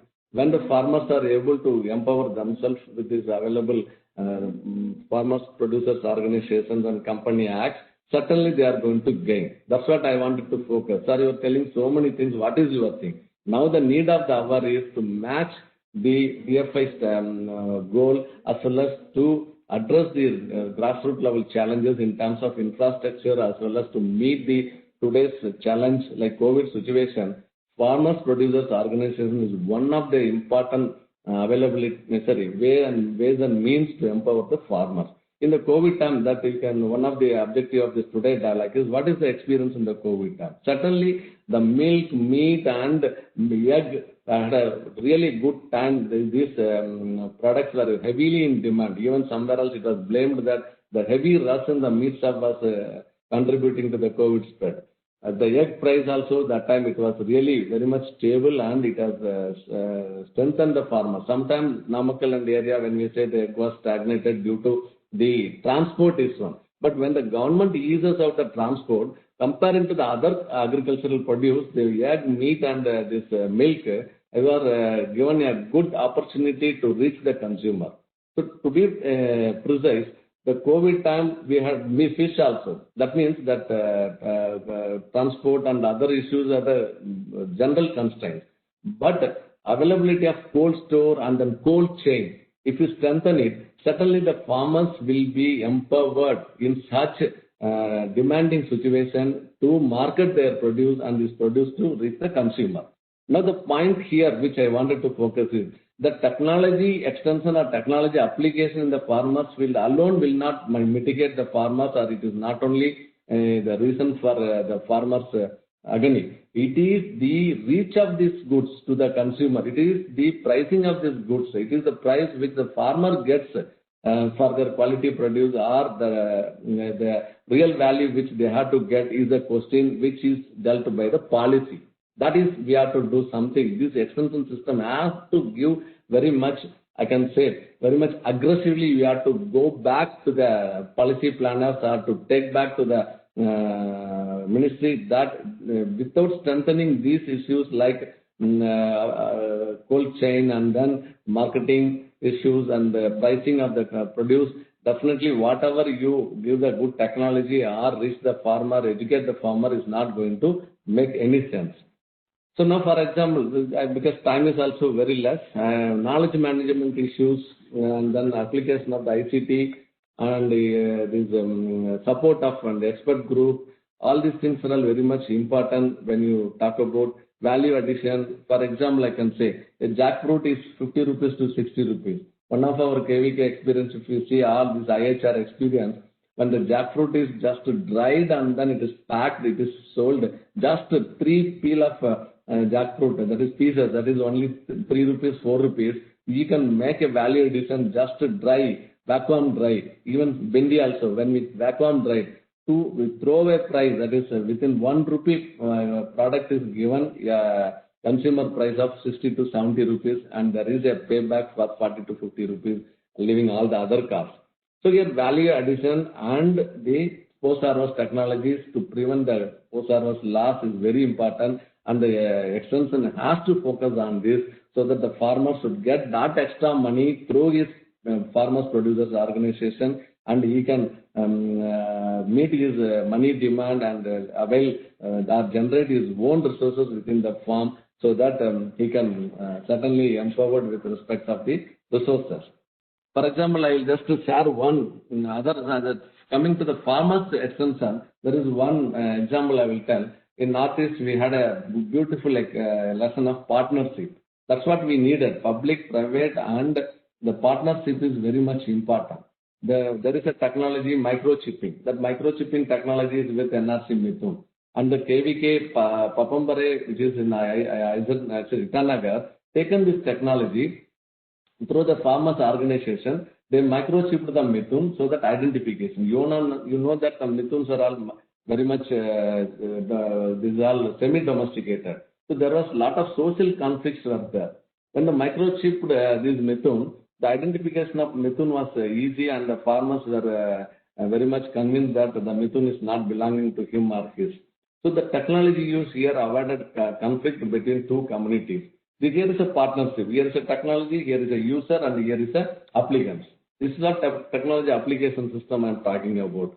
So what I'm telling is the partnership mode and networking mode and then the collaboration or integration of the technologies are very much important to meet these challenges is one of my important point I would like to put forward. Then, for example, last 2 months back, you all know that when I was giving an input to our Prime Minister's speech for our Mann Ki Baat, I was going to the Mysore and there I saw Chennapatnam. Then I was interacting with one of my colleague, Dr. Kulkarni, who breed these local breeds and all. He has made the genetic mapping, everything. Then I understood. I was seeing the Rajapalayam dog and Mudgol dog, which is very much our indigenous dog. Then it found a place in the speech. After this, suddenly there is a demand that everybody wanted Rajapalayam dog and Mudgol dog from Karnataka. Now everybody wanted to become an entrepreneur by breeding these dogs. So what I wanted to stress here is there are so many indigenous technology, our breeds or indigenous opportunities which is available, like cow milk or like our Mason was telling about our Gobar marketing. There are one potential sources are there which we have to identify and we have to tell the farmers here is the source where you can earn your income by just focusing upon such enterprises. Even if you see 1 liter of the cow urine in the upmarket or in Chennai market cost about 40 to 50 rupees. So there are potential things which we have to identify and we have to link the schemes which the government of India is having for the farmers, which we have to tell to the farmer. There are all the various schemes and that farmers' education towards that and getting their benefit is very important. And there are number of examples which I can quote. Anyhow, due to the lack of time and the given time, I addressed the challenges and various issues related to this allied sector extension. If anything, the organizers wanted, we can interact separately.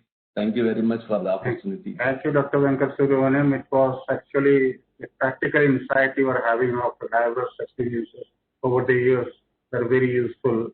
So time constraint is there. Otherwise, I know very well that you can speak hours together. Such a varied experience, a rich experience you are having.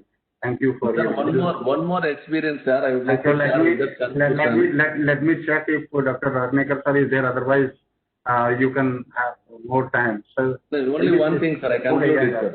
Yes. What happened in Northeast when we were there? You know that the 26/11 where the Bombay our hotel was hijacked. The feeling lot of difficulty to evacuate the terrorists. But in the Northeast, you know that Naga Mirchi is one of the very, very highly pungent as well as the heat value is very high. In one of the forum and the extension, we were focusing on GI tagging of many of our products. So through our KVK Nagaland and the horticulture department, we took the GI tagging for this Naga Mirchi.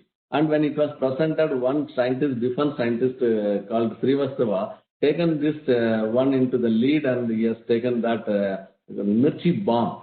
So because we took the GI tag, the benefits which were accrued with that Mirchi bomb, it is going to the farmer. You know that this Naga Mirchi was taken by Mexican people. They were taken this, cultivated this one in acre and then they are using it for their making the products.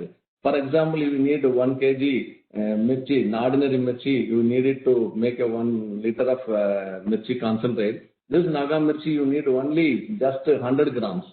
So the cost is reduced and the product is very much fetching to the farmer. Like that, the issues like GI and then PPVR, you all know that we tagged more than 5 lakh farmers with the PPVR, registered the farmers with the PPVR. So anything which is the benefit accrued to the breed or anything variety developed by them, it goes to the farmer. Similarly, with the National Biodiversity Act, I was one of the member of expert committee. The benefit sharing, which is very much important to the farmer, whether animal. Sir, you know that 1.5 crores we have charged for an embryo which is recently gone from Gujarat to US. So that was the benefit sharing we got it. whether what type of benefit sharing we are going to fetch it to the farmer for the indigenous resources, also one of the important issue which we have to focus by giving GI or this benefit sharing ABS within Biodiversity Act as well as our PPVR. Those things are also now emerging areas of importance with the extension has to focus to benefit the farmer. Thank you very much. Thank you. It is important supplementary like GI tag and all. This is very important. Dr. Ravnekar sir, are you there? Are you able to hear? Pardon? Dr. Ravnekar. You are getting me? Yes, yes. Now we are getting, sir. If you can be a bit louder. You want me to be Yes, louder? Sir, kindly keep your mobile near to your mouth, sir. We are talking from mobile. Kindly keep very nearby, and also you can put this speaker mode. That will be good, sir. Yeah. Okay. Are you getting me now? Yeah, fine, sir. Yeah. Fine. Well, good afternoon, or rather good evening to all. Compliments to manage for this interesting initiative, and thanks for giving me this opportunity, Dr. Mahesh Chitandra and Dr. Saravanan.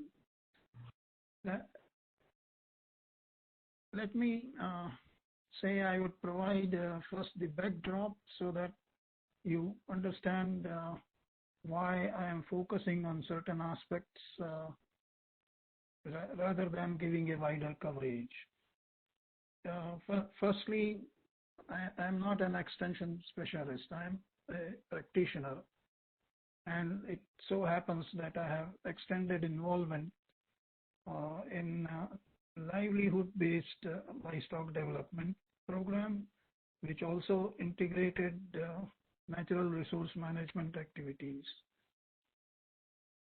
Now, through this extended involvement, I got opportunities to interact with a large number of rural families directly and through field officers, and that's where whatever I learned and as related to extension and planning and implementing extension activities, I would briefly state in the next few minutes. One of the major learnings for me was that a large majority of rural families keep livestock. Many of them keep mixed livestock, not just one species or one type of animal. And these are kept with multiple objectives.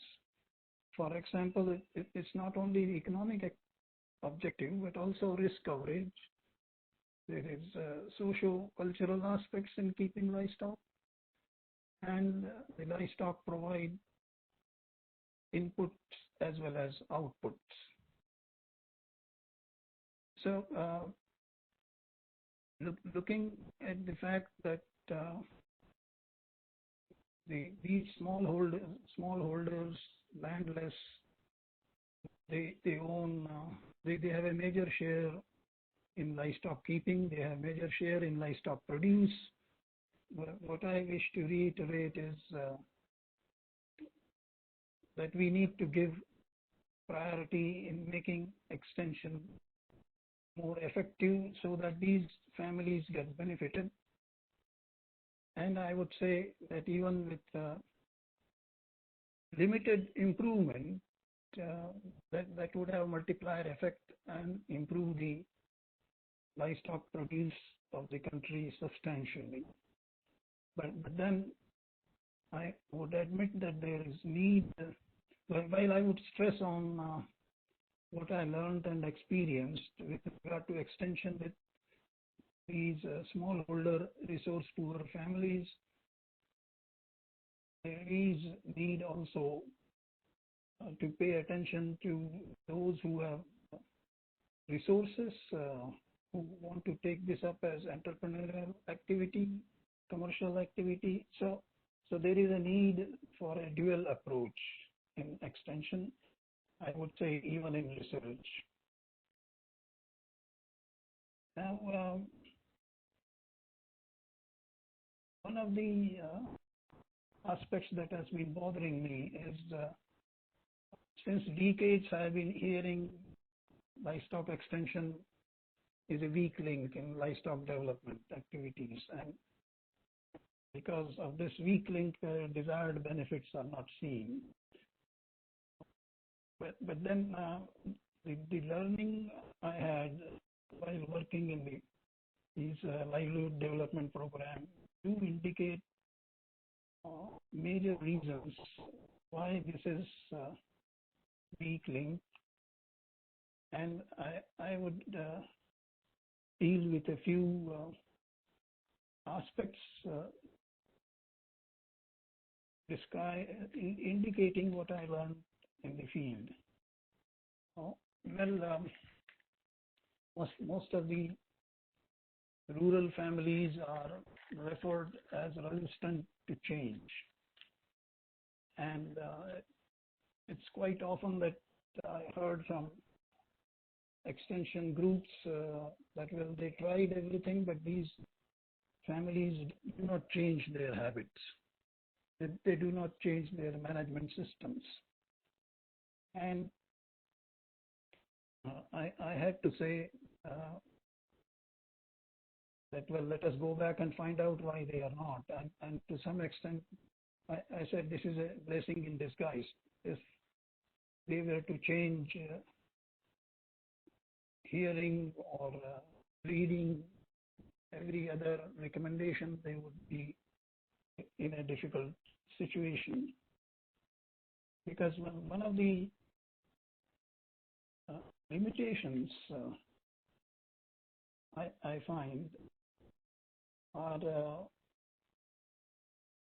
that much of these recommendations or even technologies are not pre-tested before wider dissemination or before wider dissemination of the recommendations, because we have tremendous variability in production systems. We have tremendous variability as far as socio-cultural aspects are concerned, which also influence the management system. And unless the system adopts a decentralized approach, unless the system adopts pre-testing of technologies and recommendations before wider application, I think it would not give the desired results. I mean, one of the major learning in this connection I had was that the technology or research recommendation has not only to be technically sound, but also should be economically profitable to the producer and socially acceptable. And unless these three criteria are fulfilled, we cannot say it's a recommendation which should be widely adopted. And talking of adoption, this is also a tricky affair.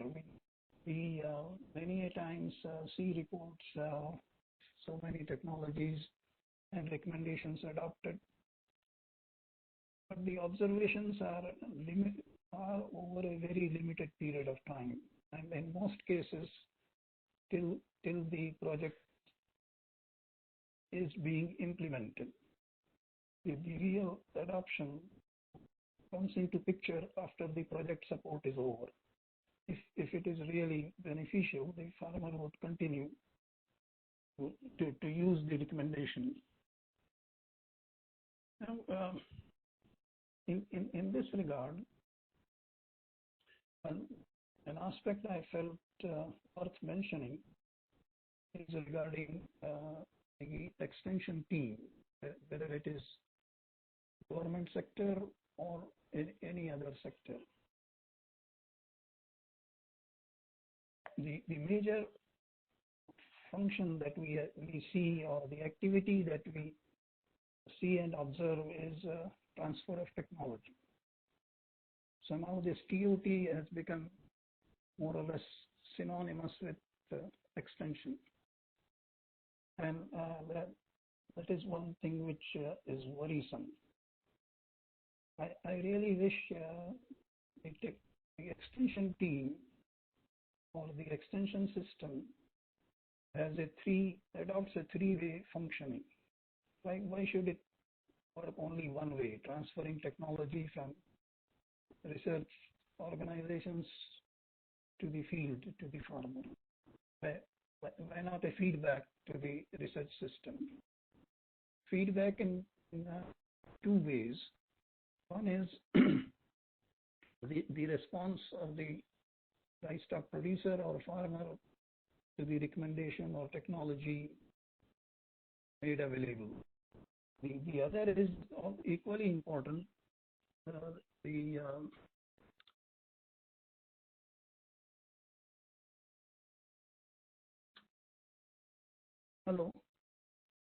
Hello.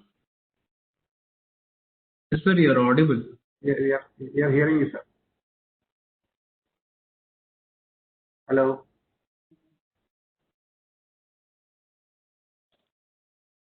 Hello. Hello. Yes, we are hearing, sir. Go on, please.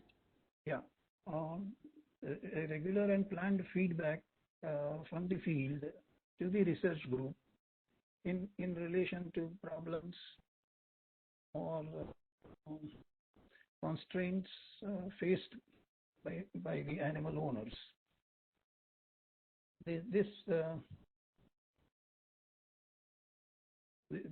kind of feedback would provide much needed information for taking up research activities or for providing desired livestock services.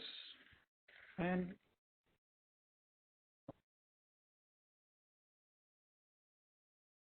that would make the research program much more development supportive rather than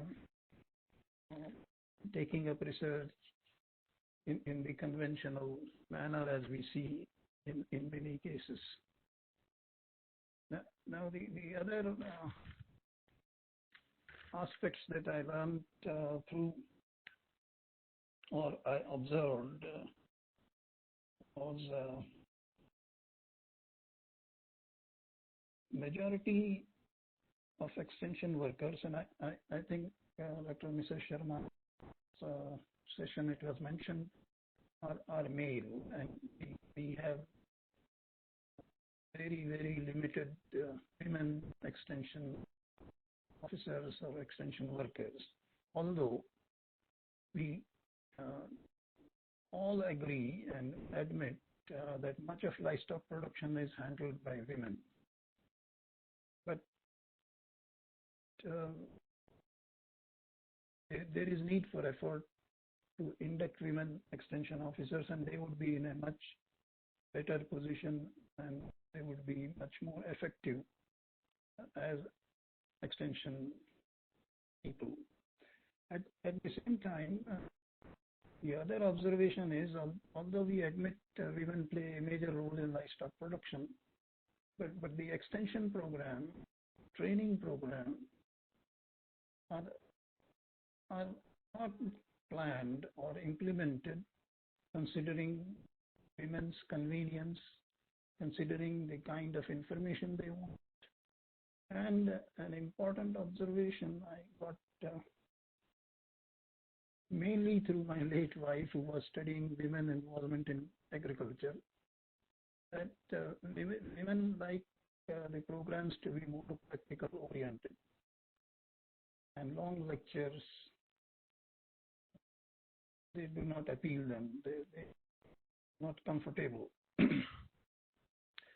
So from that viewpoint, there is need for a change in the approach in extension and training programs.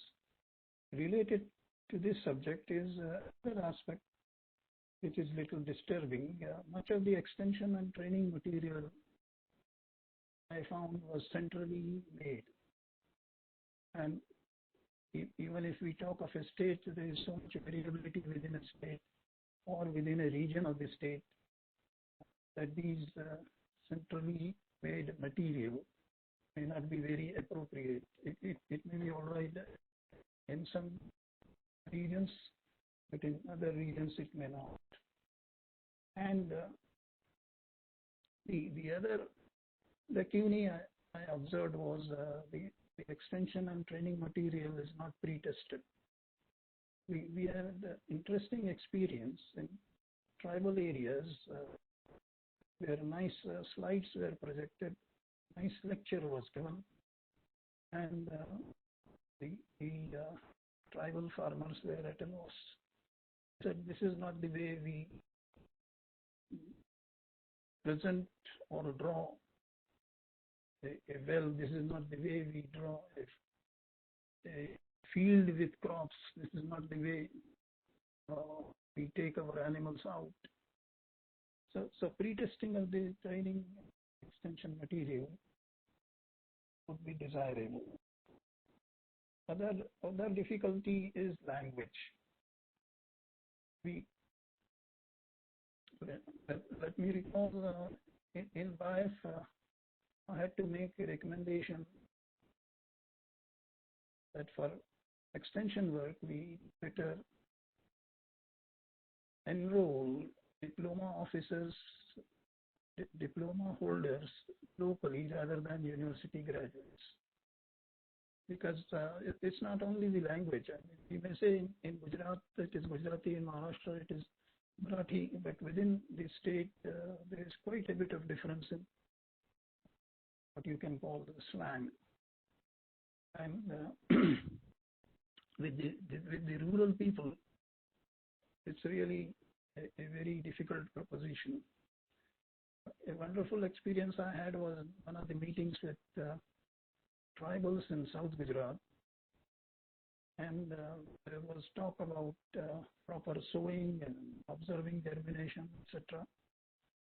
And then to my surprise, at the end of the meeting, one person came to me and said, "Sir, I am working on languages as a linguist." And he said, "I would like you to know that in our tribal language, germination is not one word. Germination is not described by one word. There are 4 or 5 words describing different stages of germination. So if you are talking of germination to these people, it would not make much sense." So, but even otherwise, communicating with the rural farmers, rural families, and particularly women, it's desirable that the person knows or at least knows a bit of the local slang. The other difficulty observed, and there was reference to KVKs in most of the talks yesterday and today, is the KVKs have very, very few livestock people. And that is posing limitation to utilizing such a good network of organizations based in rural areas. The other difficulty I must mention here is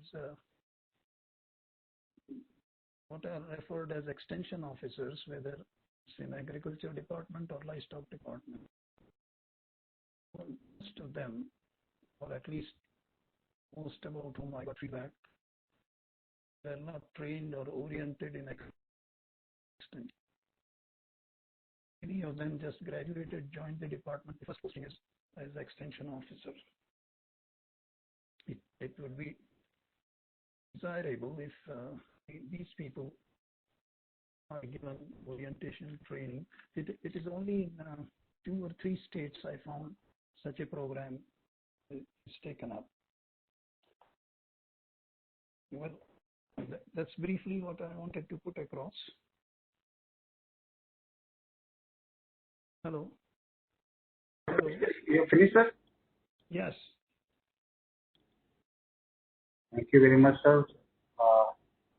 Despite your age, we could make it today, and we are very happy to listen your reviews.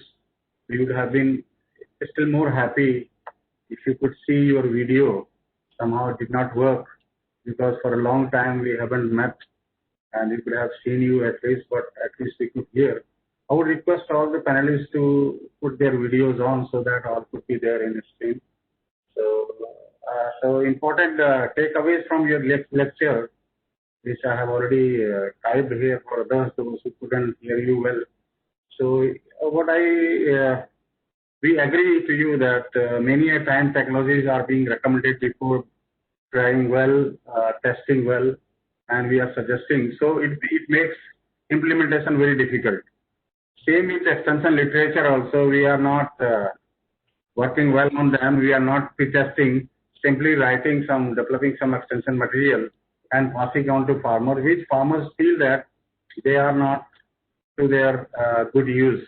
Then we realize why technology failed, why it is not working in the field. So it happens because of this, and also feedback mechanism is also very poor. They are not taking feedback properly, and though we realize the importance of feedback, but often it is not being taken.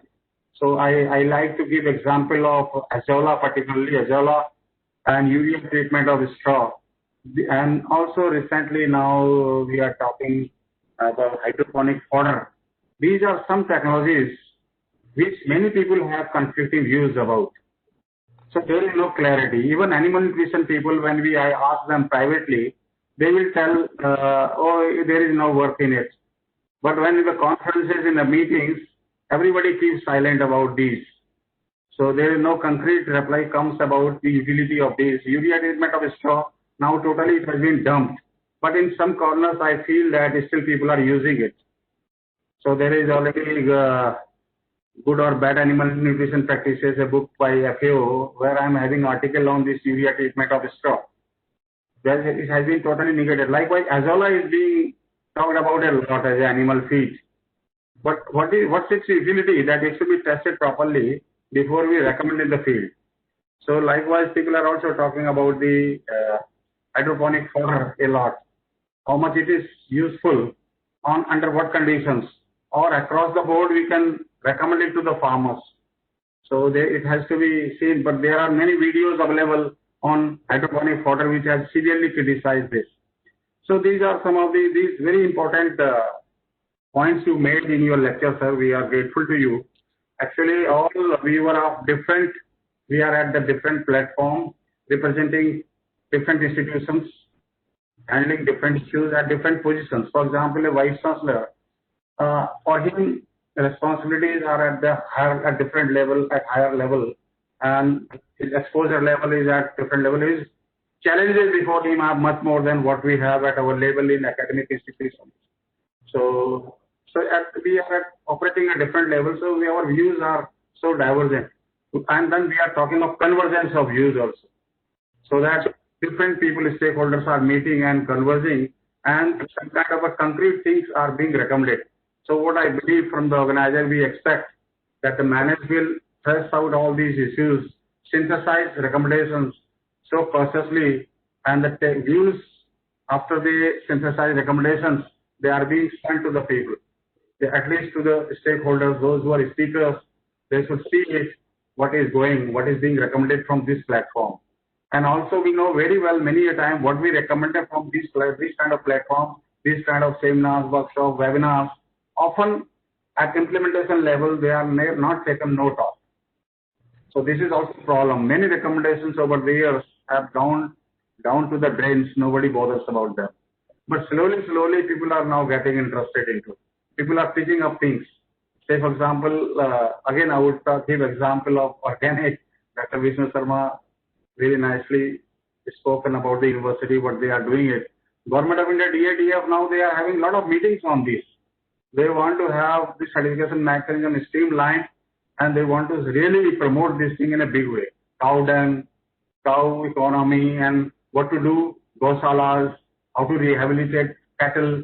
These are the issues, and extension functionaries cannot feel themselves isolated to these issues. We cannot behave as aloof from these issues. We have to tackle them. We have to make ourselves aware about these issues. So we have to take note of all these things. Towards the end, I would like to hear a word, at least a brief intervention from Dr. Vishnu Sharma, Dr. Arpita, Dr. Venkat Subramaniam, Dr. Ragnekar sir already has said. So Professor Sharma, that towards the end, your final comment on. You are muted, sir. You are muted. Unmute yourself. Thank you, Dr. Maheshwar. And it was really nice to hear from the learned panelist, Dr. Ragnekar, such a senior doyen of the subject, and he has narrated each and everything in a very fantastic way. The completely different sector, Dr. Arpita, and Dr. Venkata Subramaniam, he really narrated the practical experiences. From my point of view, very briefly, because we have discussed the things at large, very briefly I will say that there should be a very strong linkage between the university and the government, as far as the university point is concerned. Because in university we are having the capacity, we are having the knowledge completely. And in livestock system, I am telling, in agriculture system, it is little bit matured system.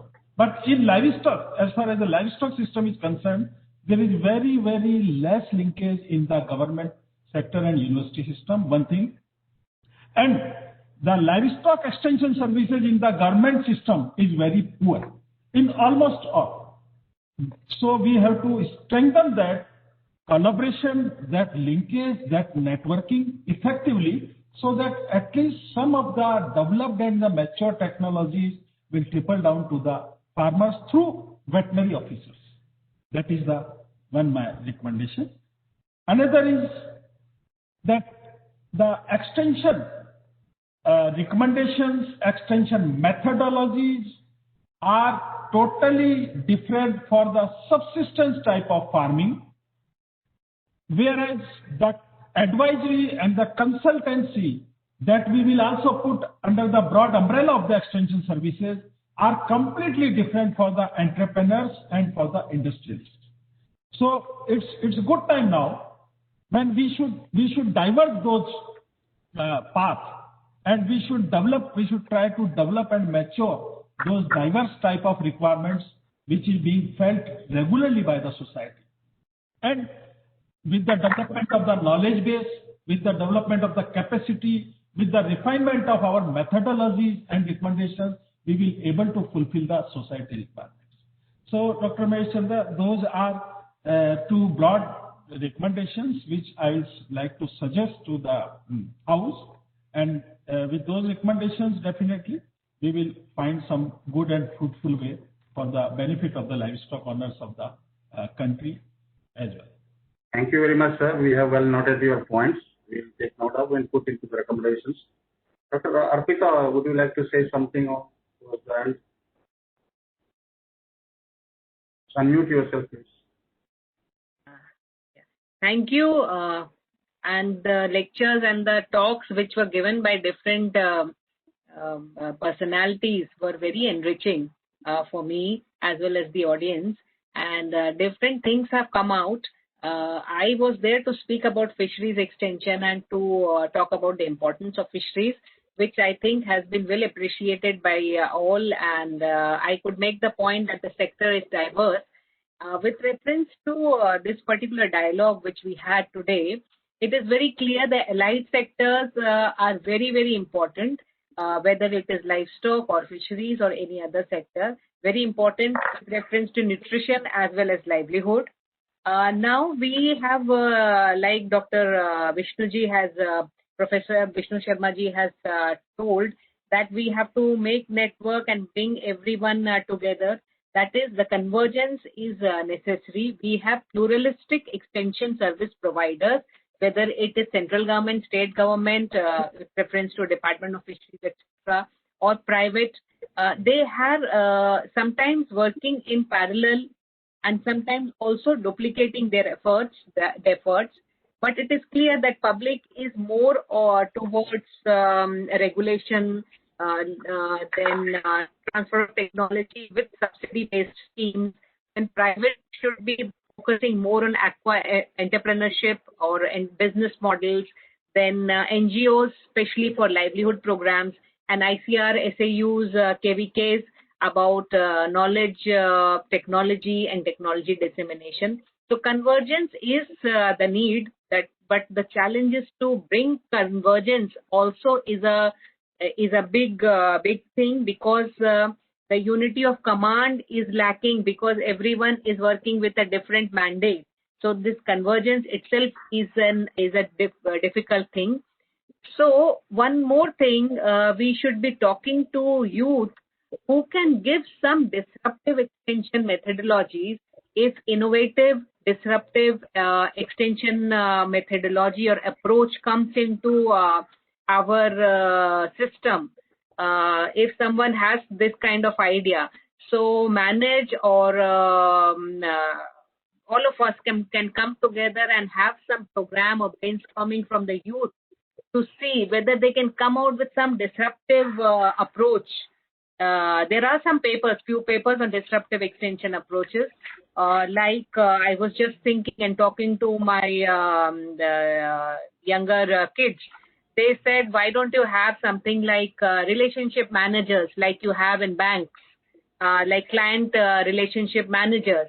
So I said, yeah, this seems to be a nice idea that every extension officer has a farmer or fishermen or fish farmers as the clients or the customers, and you have to maintain relationship with them by seeing their needs, problems, and then finding the solution or attaching that problem to the concerned department. So that can be thought of, but youth will be able to give something disruptive idea. Not just youth, if anyone can give, anyone who is an innovator can give a disruptive extension methodology. So this is what at present I think convergence is the answer. And if some disruptive technology comes, innovation comes, that would be all the more welcome. With this, these are my comments. Thank you, Dr. Thank you, Dr. Sita, for talking something about disruptive extension approach. So, because in the private sector, they are growing very fast because they are very quick on disruption. So we are a bit slow, but now pressure is there to be disruptive. Dr. Venkat Subramaniam, we would like to finally have your views. Dr. Subramaniam, please unmute and bless us with your final words. Yes, sir. Thank you very much, sir. It's really a good initiative from Manage and your side that we have to strengthen our this allied sector extension. As our VC sir was pointing out, these are all actually not the allied sector. These are all the main sectors. Because now extension, if you see, these are all the sectors which give the livelihood as well as income security to the farmers or the, you can say, the fishermen. Now, what is the issues which related, now we wanted to take a policy note here is, let us now conclude in this way. Now, partnership, there are so many organizations which are working in the grassroots level. We need to have a tie-up, partnership and linkages. It needs to be strengthened. That partnership should be win-win situation. Because if you see now KVK, they wanted to now partner with the line department or animal husbandry department. The real issue is the manpower. Now if you see how many KVKs are having veterinary and extension and horticulture manpower. Really it's a very big challenge. Even when I was ADG, we were talking about how many KVKs, only 17 KVKs that time with fisheries.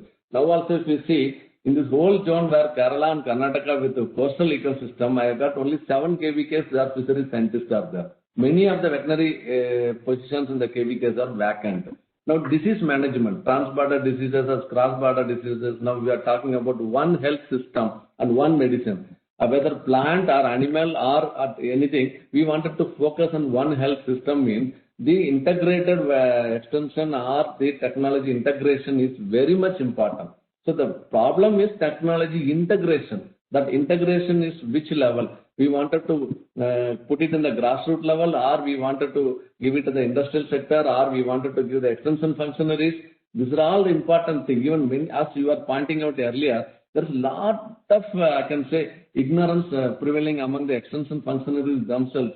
They are not knowing the recent issues which we are talking about in the national level, the recent problem which their own farmers are facing in the district level. So the sensitization of this extension fraternity is very much important about the national goal and the mission and the programs which is available for the farmers and the local problems which they have to address. This is very, very important, sir. My experience with the grassroots level extension is the ignorance, and they are not keeping abreast with the recent development and the issues which they can focus upon.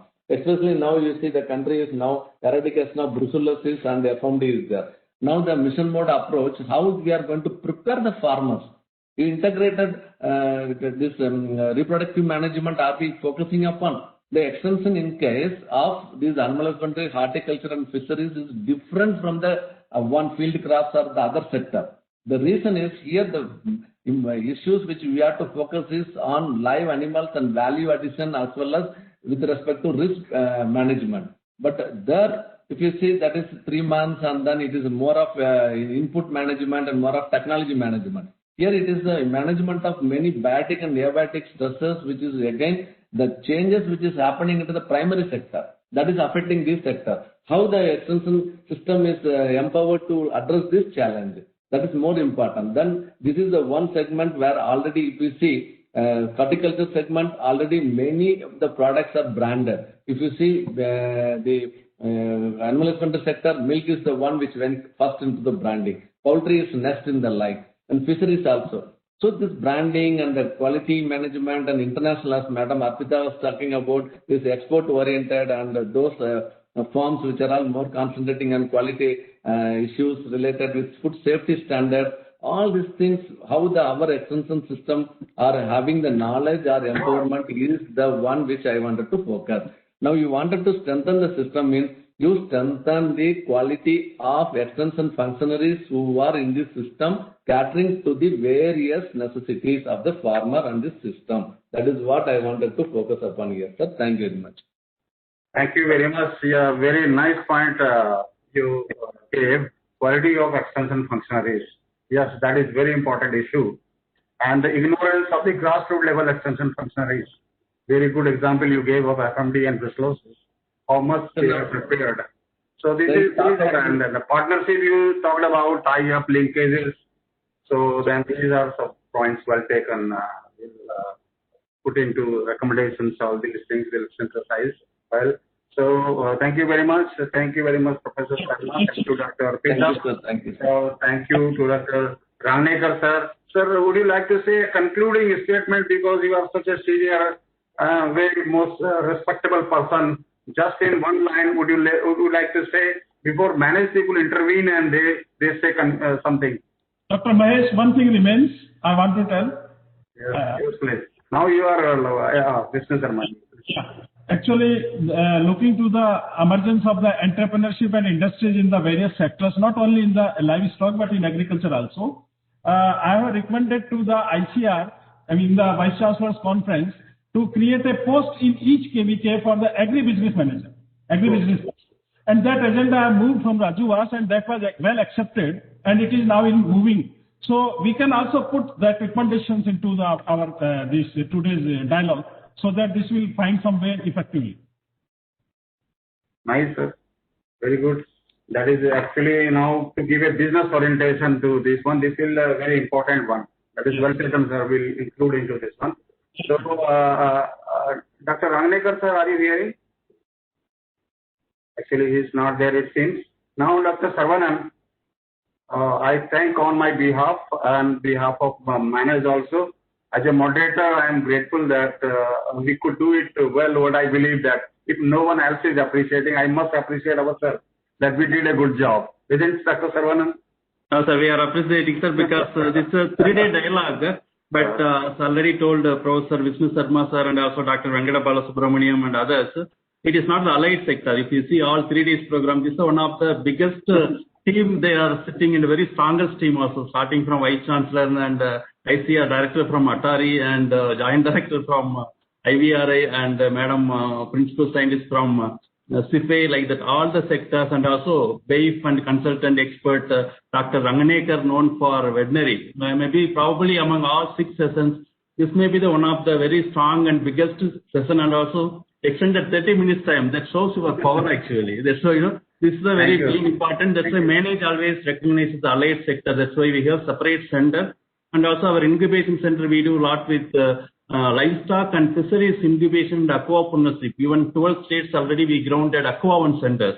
And we love to work with maybe Rajasthan Veterinary University under the Professor Vishnu Sarmaji and other Ataris and CIFE also. We love to work on livestock sector. We already 12 states working with the fisheries and also livestock also. We are doing a lot of entrepreneurship. RKY, we are one of the knowledge partners. We are promoting large number of startups. Disruptive technologies are coming and startups are coming. We really encourage in the livestock sector. We feel our director generals and the earlier director general also. We encourage more startups in the livestock and fishery sector. And with this note, I thank all the senior professors, starting from Honorable Vice Chancellor Professor Vishnu Sarmaji and Dr. Venkata Balasubramaniam, Director of Atari, ICR Atari Bangalore, and again Professor Dr. Ranganekar, one of the senior most person expert in the entire livestock sector. We are known for his all contribution, and more so our Manage always it's a friend, and our Dr. Mahesh Chandra, and he was taking care in the entire session, and he was identifying the resource persons, and also he is taking care of entire session, and also leading and moderating. And Mahesh Chandra sir always like that. For Manage, he is the academic council member, and he is in the journal committee. He is everywhere, and he is also our curriculum committee. Whatever there, he is there. And thank you, Dr. Mahesh Chandra. First, as always, you are very supportive, and always you are partnering with Manage. We like to partner with all others. And thank you very much for your time and your recommendations, sir. We are all, entire sessions are recorded, and we will come out with proceedings, and also it is not others to talk something, do something. Manage initiate the actions in these areas. For that only we are making our this dialogue with large number of stakeholders, including ICR, DDG, and other. Yesterday they were there. And also private NGOs also yesterday they are talking about community sustainable management systems and digital extension system. Tomorrow we are talking about startups and again agripreneurs, those who are doing some disruptive extension models in all sectors, livestock and fisheries and agriculture. Tomorrow we are having along with climate smart agriculture also morning session. And thank you very much, sir. And we hope to meet you again in some other session. Thank you very much.